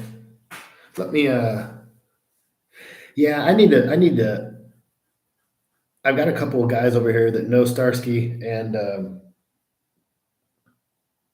Arthur. Rui. He was supposed to be at Johnny's dinner last week and at the Thanksgiving dinner. He didn't show up because I wanted to meet him. Um, I don't think I'm going to have time to meet those guys before I leave for Christmas, but I'll be back the first week of February. And after that, I'm probably going to be a little more active out in the East and things like that, and start applying a little more of my tradecraft, if you'd say. I was watching Gonzalo. Oh, yeah. So this guy,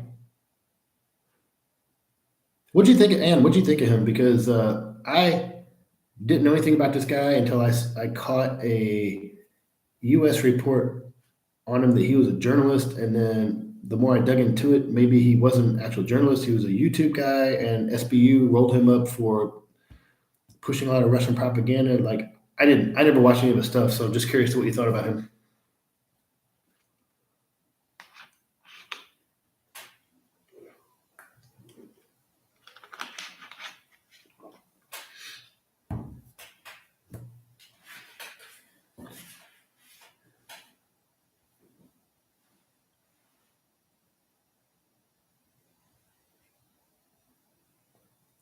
Yeah, so I heard what did I read? He was giving out dating advice in back in the states as a something macho something, giving out some weird dating stuff, and then he ended up moving up close to Kharkiv in that area.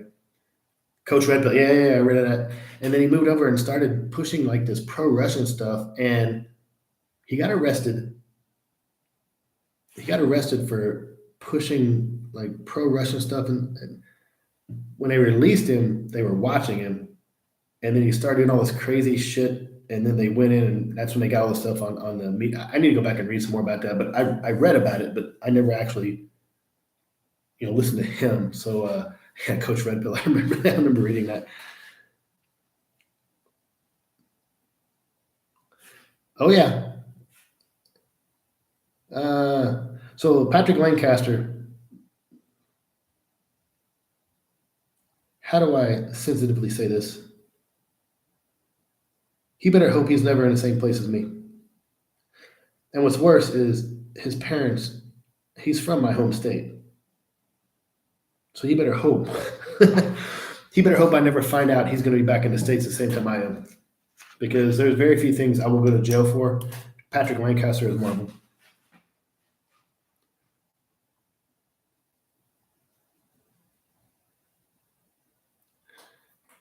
Okay, yeah, like I said, and that's just what I read online. I never actually read any of his stuff.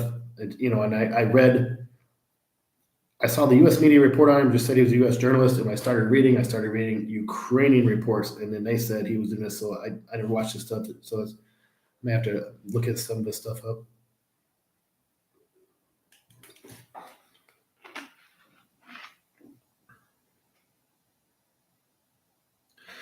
Yeah, Jeff. What drives me crazy is like Patrick Lancaster. So he got ousted at the beginning. There's a couple of there's a one, two, three. I know four U.S. guys over there doing that same type of shit.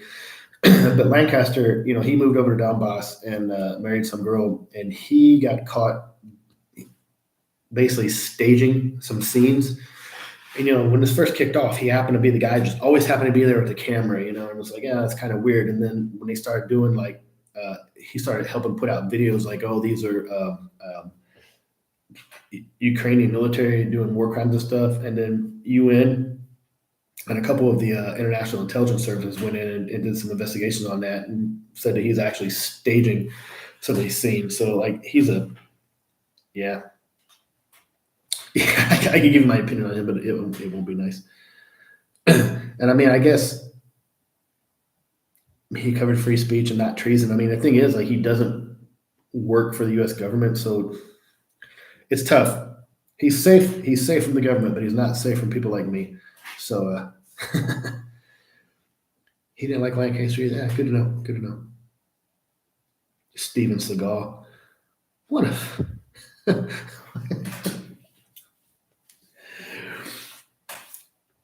one of my heroes from the 80s, Jean-Claude Van Damme, Steven Seagal, all the cheesy late 80s, early 90s martial arts movies is now this fat Kremlin greaseball piece of shit. When I say greaseball, I don't know if he's Italian word. I meant like his hair is always like greasy. Sorry. I guess the term greaseball may be kind of insensitive. I don't even know what nationality or heredity background Steven Seagal is. So I wasn't trying to use a derogatory term when I say greaseball. God, he was married to Kelly LeBrock too. That was like every kid in the 80s dream. Kelly LeBrock was it Weird Science? Was that the movie she was in? Anthony Michael Hall did this science project and created a perfect woman, and it was her. Like, she was married to Steven Seagal. Yeah. Graham Phillips. Yes, that's one. And there's another guy who is a former police officer. He goes by Bad Wolf. Black Wolf, Bad Wolf. Was that? That might have actually been Graham Phillips.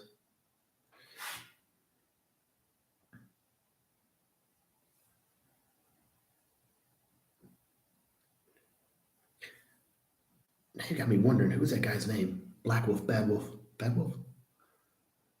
So this guy was like a former cop in the States that did a bunch of shady shit, was kind of under investigation, who took off and went over and now is doing all these pro-Russian things. Like I said, there's a few guys and you'll notice these guys, they're over there where it's safe. Oh, Steven Seagal, documentary on Donbass. Was he? You notice those guys, they report. I can't. I guess. I mean, I'm biased. I know I'm biased. I'm pro-Ukrainian. Sorry, I am.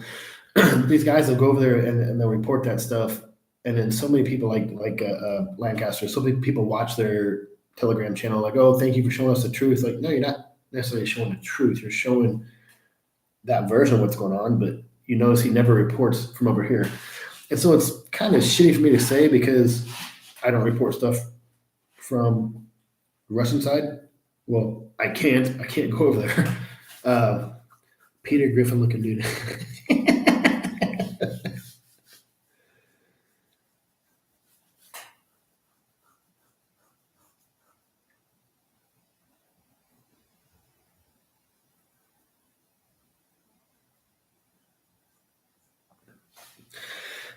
Yeah, so I was supposed to be out east to do some stuff, but I'm running out of time, and I don't think I'm gonna have time. I'm gonna go back home and visit family in the States for about 45 days.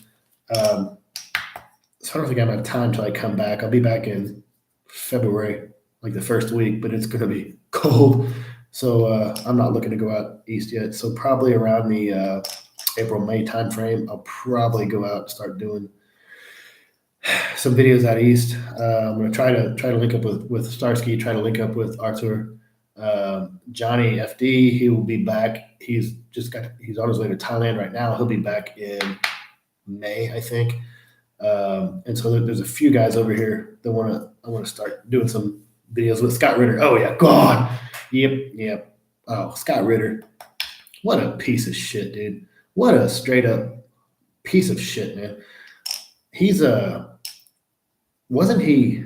Help me out here. Wasn't he convicted for? Was it child pornography? So he was a former Navy intel analyst that ended up working for the government later as a contractor, and then he got embroiled in this. I remember people kept calling him like kept saying he's like convicted pedophile, but I don't know if it's like child, just some weird stuff. So yeah, he does all the rounds on all the Russian channels too, and that's what drives me crazy. He's shady as fuck, man.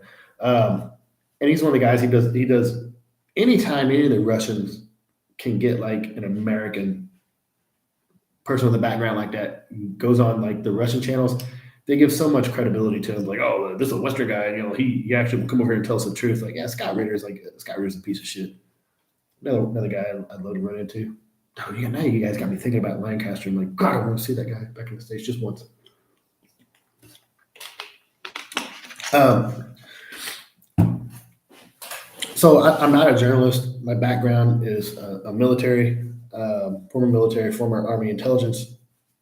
And when this kicked off, I really, really thought about, like, you see a lot of people on here do all these videos updating Ukraine and stuff, and it drives me crazy on YouTube because when I watch all these guys, and I'm not going to throw any names out yet.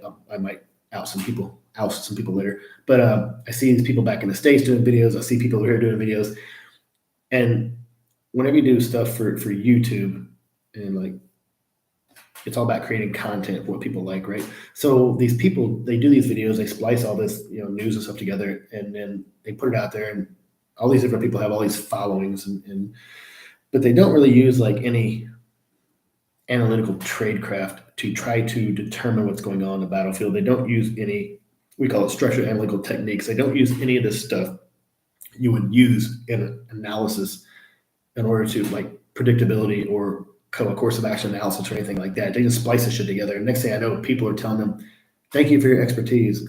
I'm looking at this, what expertise? This guy was doing cryptocurrency trading videos like 18 months ago.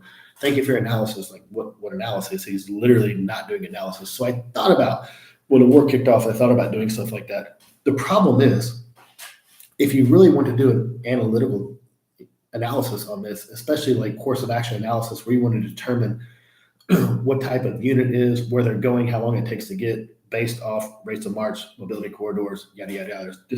It's kind of a technical thing. If you want to do this, it takes a lot of time, and it usually takes a team of people to do this. So these jackasses cranking out videos every day aren't doing any of that. They're just splicing shit together and giving you their opinion. So I see people, they have like 500,000 views every day, and people are looking at this stuff like, oh, thank you for your expertise. I'm like, what expertise? This guy has no background and stuff. Thank you for your analysis. Like, nope, not doing analysis. But it drives me crazy because these guys are making money hand over fist. And I look at how many views they get, and I look at them, how much money they're making off their channels. I'm thinking I could have did that, but number one, I didn't want to put a target on my back. Number two, I'm not going to sell myself out, stuff like that. Like I said, if you want to do something like an analytical video, it takes a long time. So it's frustrating. So I'm trying to decide, based on my background, based on my skill set, what kind of videos I want to do. I started doing a YouTube channel just because I was over here when COVID hit. My university shut down. I used to go for runs. All of a sudden, the government said you can't be outside without a mask on, even if you're running. So I got so freaking bored, I went and bought a camera and started doing like just travel videos. So, like I said, when this kicked off, I didn't want to put a big target on my back, but I think there's a lot of misconceptions out there. I am not a fan of any of the guys who sit stateside and do daily update videos on Ukraine. Like I said, I'm not going to throw any names out there right now, but it drives me crazy because I've seen some of these guys for 19, 20 months now make money hand over fist doing daily updates on Ukraine, yet they've never stepped a foot in Ukraine. That kind of pisses me off. And they didn't know anything about Ukraine beforehand. So too biased in their reporting. Yep. I used to really like Dennis. When Dennis first started, I used to really like Dennis because he was Dennis had a little bit Number one, he's Ukrainian, so he had a different perspective. But he also used to be a pilot, so he knows how to read maps. And I don't mean like Institute for the Study of War. I mean like topographical maps, like military maps, aviation. He knew how to read the maps. Therefore, he knew like he understood what we would call a mobility corridor. So like natural barriers where traffic, military units could get through, where they couldn't get through. He understood. He could read elevation. He had a little bit different perspective, and he grew up in Sebastopol, which was the capital of Crimea, and so he understood things about those areas and stuff. And I like Dennis, but now he's gotten really comfortable with doing military assessments. Well, he thinks this unit does this because of this, and he wants to say we need this type of weapon to do this, and it's like that guy has no background on any of that stuff, and he's just kind of guessing. So he's gotten very comfortable with doing that to the point now when he says this stuff like this, I'm like, God damn, that's why that's not your forte, it's not your cup of tea. And so when Israel and Gaza kicked off, he started doing updates from there, and I'm like, come on, man, like now you're in Ukraine and now you're doing updates on there. And so that, like I said, I still usually get up and watch him first thing in the morning, but I also take some of the stuff he says with a grain of salt. Nice guy though, don't get me wrong. I just wish he would stick to what he knows. And I think that's a big part of the problem here. People get comfortable with YouTube videos, and just like a couple of the guys in the States, they have gotten very comfortable with going out and grabbing other people's material they put out, splicing it all into one. And now people are telling them, thank you for your expertise. You're my number one source of reporting. It's like nobody on YouTube should be your number one source of reporting. I can't imagine to tell you back when I was doing like intelligence analysis. I mean, I would pull 50 sources to make one product. I mean, there should not be a single source reporting. And I've had people tell me too. I like watching Mr. X back in the States because he puts everything in one place so I don't have to go out and look for it. And for me, it's like, man, that's just lazy. That is lazy as hell. I can remember reading print newspaper, right? You have to do this. Now everything's online. And now you're telling me you don't even have time to do that. You want everybody to put everything into a video for you. When you do that, you are opening yourself to bias. You're opening yourself to only looking what this person decides you should report.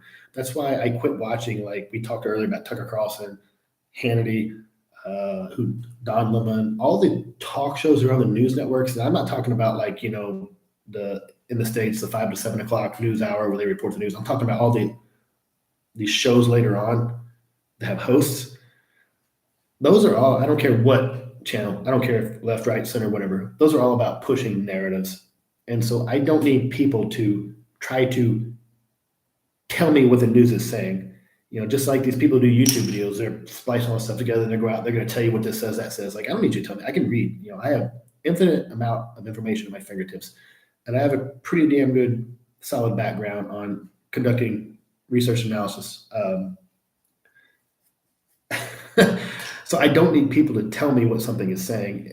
And if you're relying on people to splice videos together and stuff for you, that's all you're doing. You're opening yourself to implicit bias. So I would tell you all to go out and pull multiple sources and decide for yourself. That's why I always tell people to always decide for yourself.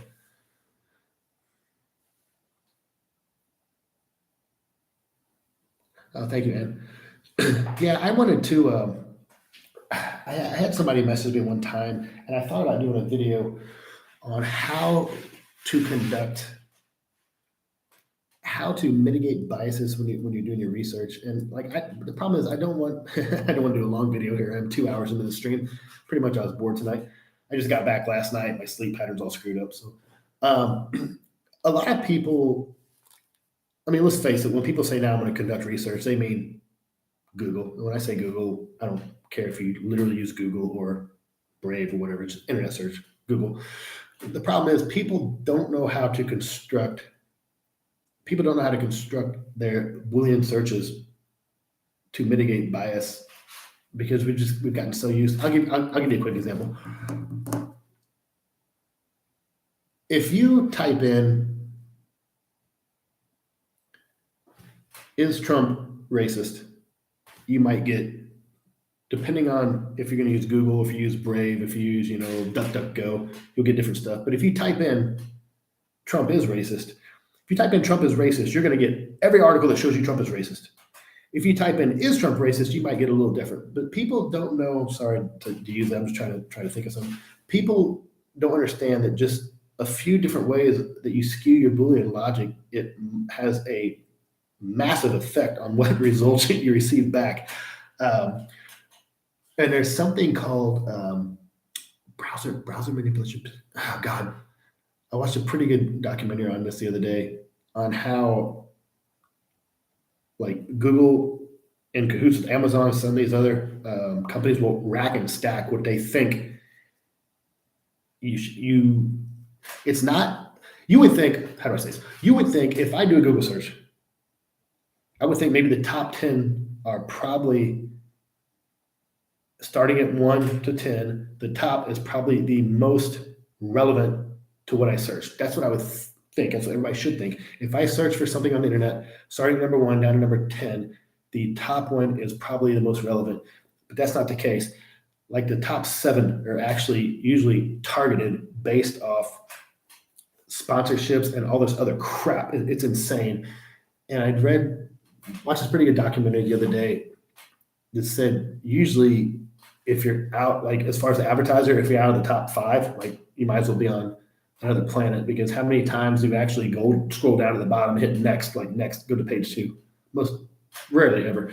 So there's a lot of different things you can do. And I had somebody hit me up because they said they wanted to try to teach their kid who's getting ready to go to college how to conduct proper research on the internet in order to help mitigate. We don't say get rid of bias. You're never going to get rid of bias, but there's things you can do to help mitigate bias, mitigate your own personal bias, things like this, through different techniques and stuff like that. What the hell was that course I took? RDA, Research Design Analysis. Good God. I've taken so many of these courses, and it's nuts because you go through these courses through I went through like a Defense Intelligence Agency structure now. RDA. Trying to tip of my tongue. I could probably put my resume and find it on there. It's like RDA, research and design analysis, and then advanced analysis. I go through all these courses, and they teach you these great techniques. I mean, literally these great techniques you can use. But my God, they take so long. Honestly, like if I worked for a think tank or something, did research for a living, I would probably implement every one of these techniques when I was actually studying. But most people, you just don't have the time to do stuff like that, especially if you're just trying to read the news or something like that. So then you're kind of opening yourself up to be susceptible to, implicit bias out there. And it sucks because I told my friend this the other day. Unfortunately, there's 2 unfortunate things about today's society. Every piece of information you receive electronically online is manipulated some way, shape, or format. It's manipulated. And number 2, unfortunately, we kind of live in a post-truth society. Most people don't care about the truth anymore. They only care about confirmation bias. They only want to hear things that reinforce what they already think.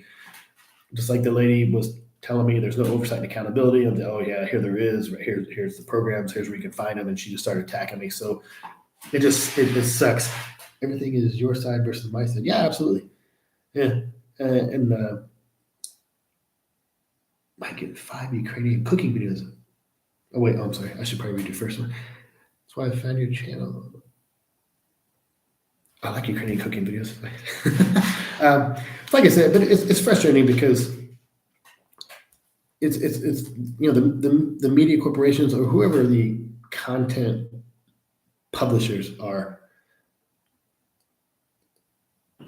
they kind of decide what information you see and what you don't see, and that was never, it's supposed to be on the internet, net neutrality. You were supposed to have unfettered access to everything, whether you like it or not. I don't know how many guys ever use the deep web.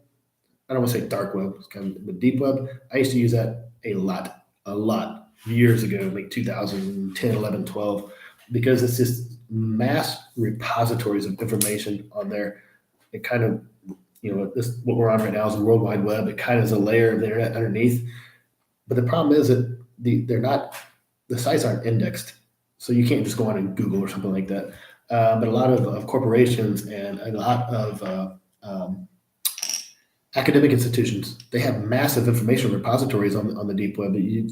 And probably about 75% of the information out there resides on the deep web, and what we know is the surface web, only about 25%. It's kind of like the iceberg analogy. Most of the information is down below, but it's whole nother conversation. But it just sucks because, as we become more reliant on digital information, we become more susceptible to manipulation of it too. And it sucks when you look at things like what's going on in Ukraine. It sucks when you look at things like, politics. And when you couple that with like we just said, people only want us versus them. When you couple that with the fact that people are only looking for information that confirms what they already think, confirmation bias, it kind of becomes kind of scary, especially for somebody like me who works in the information space. As I said at the beginning of the video, 2 hours ago, I studied Ukraine for 20. Well, I started watching the first days of Maidan in 2013. Wrote my first white paper 2015. So I've studied Ukraine for, I'd say, 10 years now. I live here. I moved here to do a master's degree. I could have a conversation about the government. So when somebody just saying, Ukraine's corrupt, can you explain a little bit more about that?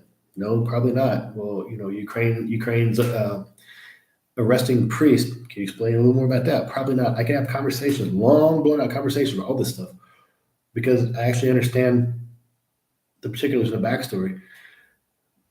But when people just are able to say anything like, a one-liner, like I just said, Zelensky's corrupt, Ukraine's corrupt, blah, blah, blah, without being able to expand on it at all, I don't know. It's frustrating me because, like I said, I know people that have known me for 20 years are arguing with me about Ukraine based off what a politician says. And it just is so fucking frustrating for me because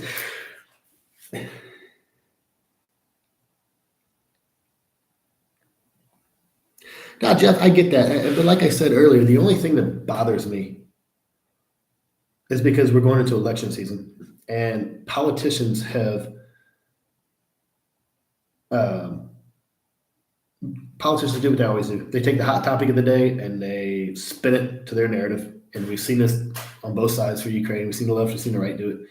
And a lot of people I talk to want to vote based off what politicians say, not what they went out and researched or anything. That's what really drives me.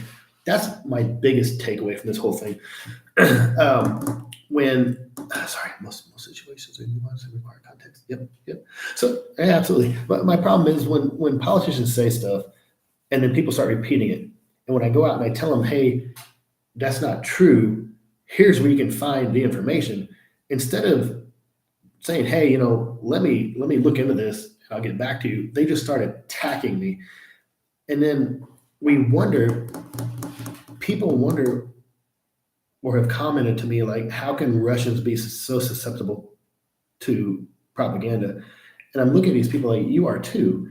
You just attacked me, for telling you where you could find this information, and you didn't even want to look at it yourself. You just automatically attacked me because it went against what you say. Because the one thing that the hardest thing for people to do is to look at themselves objectively. And every time, and these platforms like this, they're cool because I get to talk to you guys. I mean, this is actually my first live stream I've ever done. Like I said, I just got bored. But talking in a live stream platform like this is different than having a one-on-one conversation. Because like I said, I could ask anybody a question, and if you don't know, you can just type something, Google, cut and paste, which is what people do online. Nobody goes to online for having actual debates.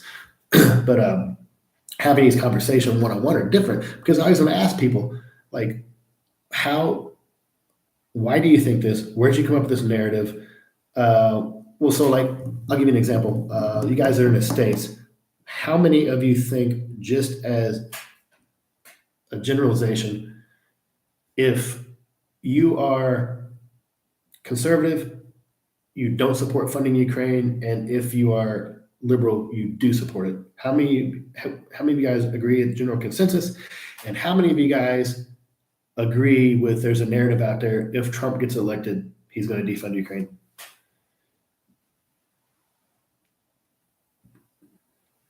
Or any of you, I've heard the thing about Trump all over the media worldwide. Doesn't matter where you are. How any of you guys listening? How many of you think there's a narrative, if Trump gets elected, he's going to defund Ukraine? And if you have heard that, where do you think that narrative comes from?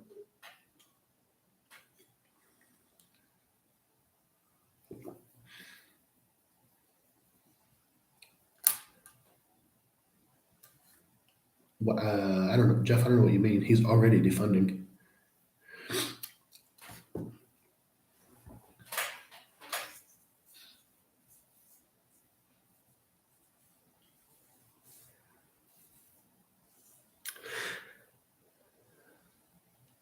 Right. So when Trump was asked about what he's going to do to Ukraine when he gets elected, he said, and please feel free to Google this. He said, if I'm elected, I will end that war in 24 hours, which, well, was bullshit. He said, I will tell Zelensky he has to make a deal. I will tell Putin also, you have to make a deal. And if you don't, we are going to give Ukraine more than they've ever had. That is literally what he said, almost verbatim. That's like 95% verbatim, word for word. And somehow the media has spun that into, if Trump gets elected, he's going to defund Ukraine. But nowhere, no time did Trump say he was going to defund Ukraine. And this is what I'm talking about, the power of media. And now there's this large swath of people in the US who accept this as the narrative. And it's something that was never said. And this is what drives me crazy about how easy it is to manipulate people.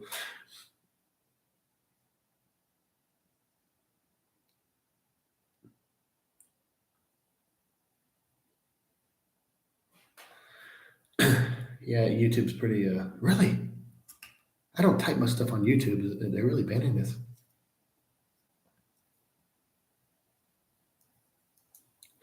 So, I mean, so we understand there's like a narrative that, any kind of too controversial words like war does, oh shit.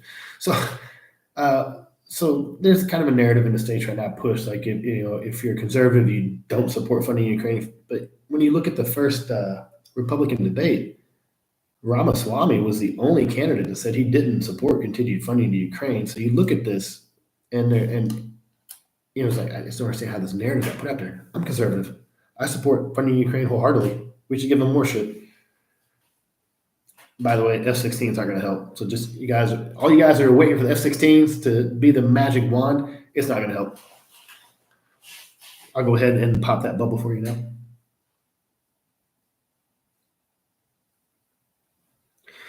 Usually when you type 2 or 3 controversial words.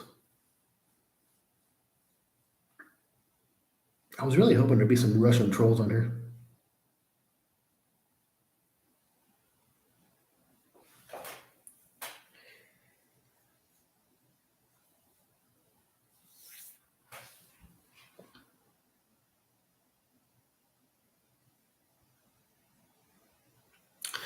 Sorry, I'm live streaming on my Instagram too, which I forget I have Instagram all the time. Never thought I had Instagram.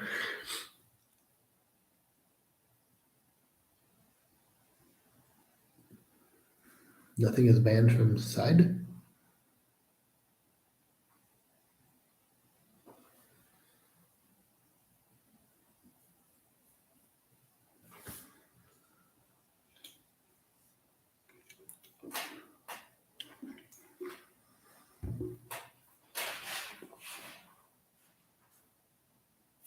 Oh, from your side.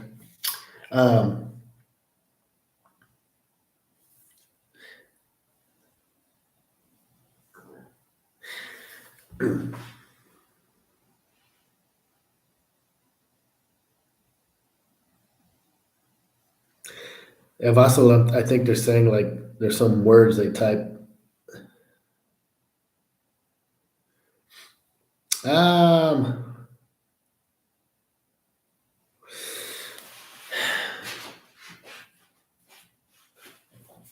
C Rams. um,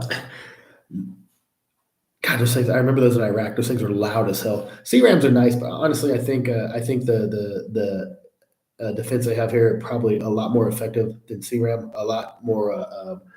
Um, a lot further range too, like the Iris T systems, the Vampire systems they're using for the drones, of course the Patriots. So C Rams aren't bad, um, but I think they have a lot better stuff here than C Rams. God, I remember those things going off by my chew in Iraq. Holy crap, those things were loud. Scared the shit out of me at like 3 in the morning. So the C Ram. So look up the Vampire system. The vampires are using against the drones. Those are pretty cool systems.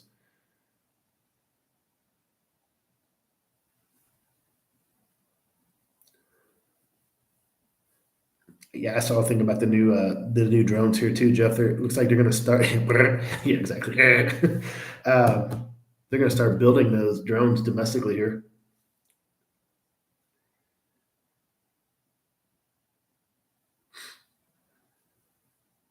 The problem with the C Rams, I think, though, is because you know they're not putting those into cities. Like those bullets have to come down somewhere, right? At least you're using the vampires or the Iris T systems. Those are like a single shot. Uh, you think Ukrainian air deficiency is good enough to prevent civilians this winter? Vassal, I think it is a lot better. Vassal, sorry, Vassal.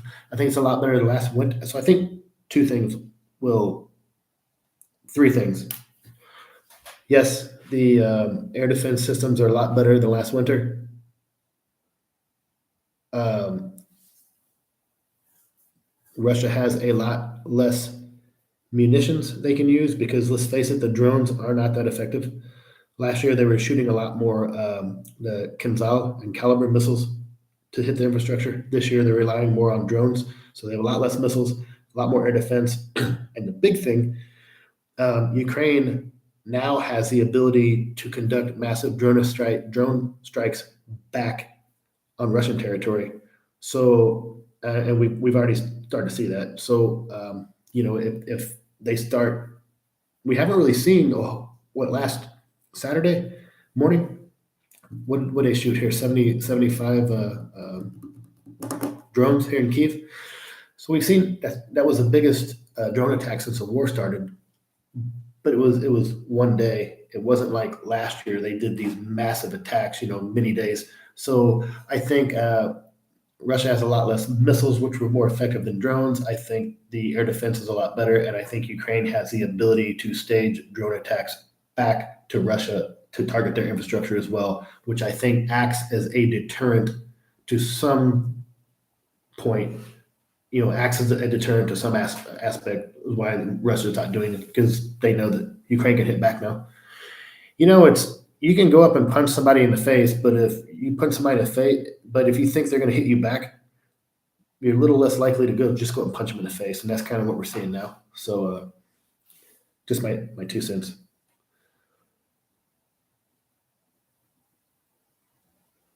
Do the C Rams bullets explode? I thought they were okay. No shit. Yeah.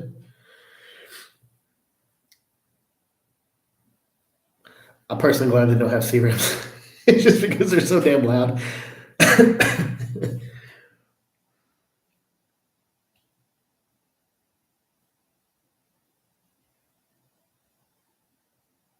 What else? I don't know, Jeff. Those are like that was not my specialty in the military. So you guys are almost talking Chinese, talking a foreign language to me. You start talking this type of stuff.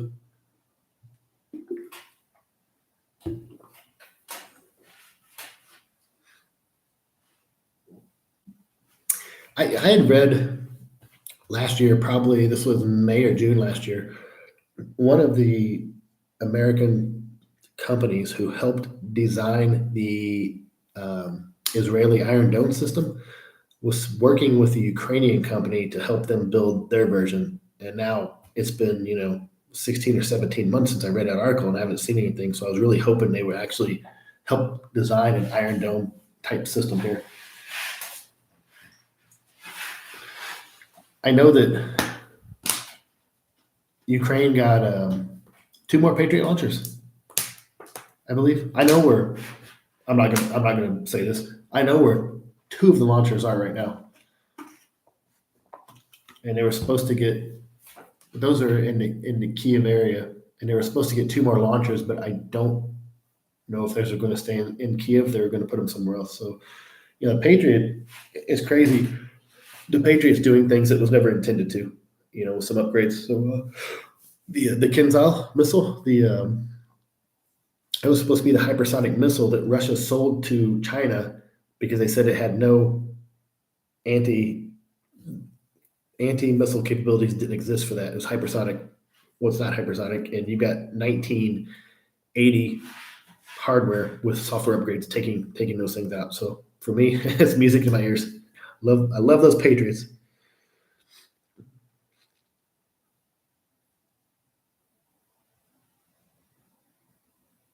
Oh, no kidding, Jeff.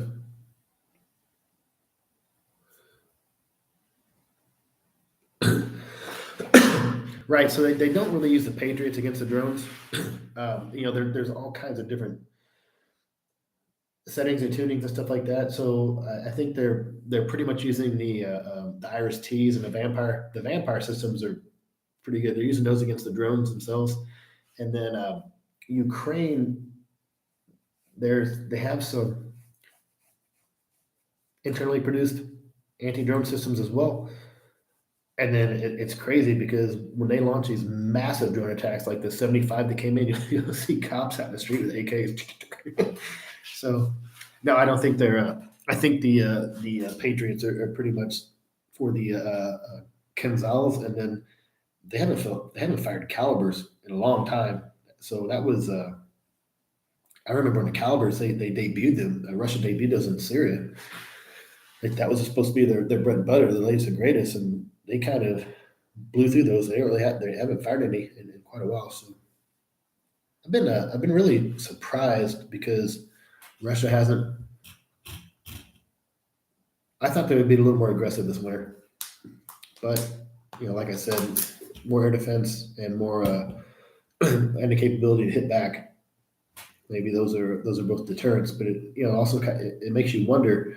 They're not shooting off these missiles. What are they saving them up for? It's been a while since we've had huge missile strikes. Are they saving them all up for one day? So it kind of has everybody on the edge a little bit.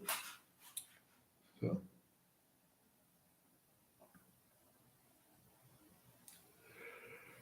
Okay, I think I'm about to wrap this up, guys, because it's 2:30 in the morning. I didn't really think about this. I was just bored, so I started a live stream. Sorry, I didn't really have a whole lot planned. But you guys are more than welcome to escalation. 1:30 here. What are our time numbers? And 1:30. Where are you? I forgot. Elata. Oh yeah, Newland.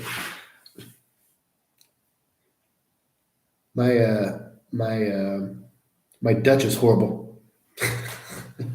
I can read some Dutch because I speak German. I read German. So,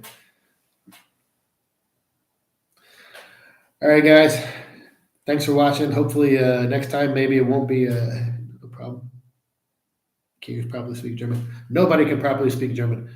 It says Mark Twain, I think it was. He said the American author Mark Twain says nobody lives long enough to properly understand German. Even the German person who invented the language didn't understand because the eyes, the lips, and the neck, the words for them are feminine. The nose and the ears and something else are masculine. It's like you can't, nobody. In English, everything is the. In German, it's die, das. So nobody can remember if what part of the body is feminine or masculine, whatever. So anyway, so I appreciate you guys watching. Hopefully next time maybe I will put a little bit more thought into it instead of me just being bored and starting a live stream. Feel free to shoot me any questions you guys have. Hopefully, I don't know. I don't know if I'll be able to make it out east before I'm leaving next Wednesday. I might go out tomorrow night.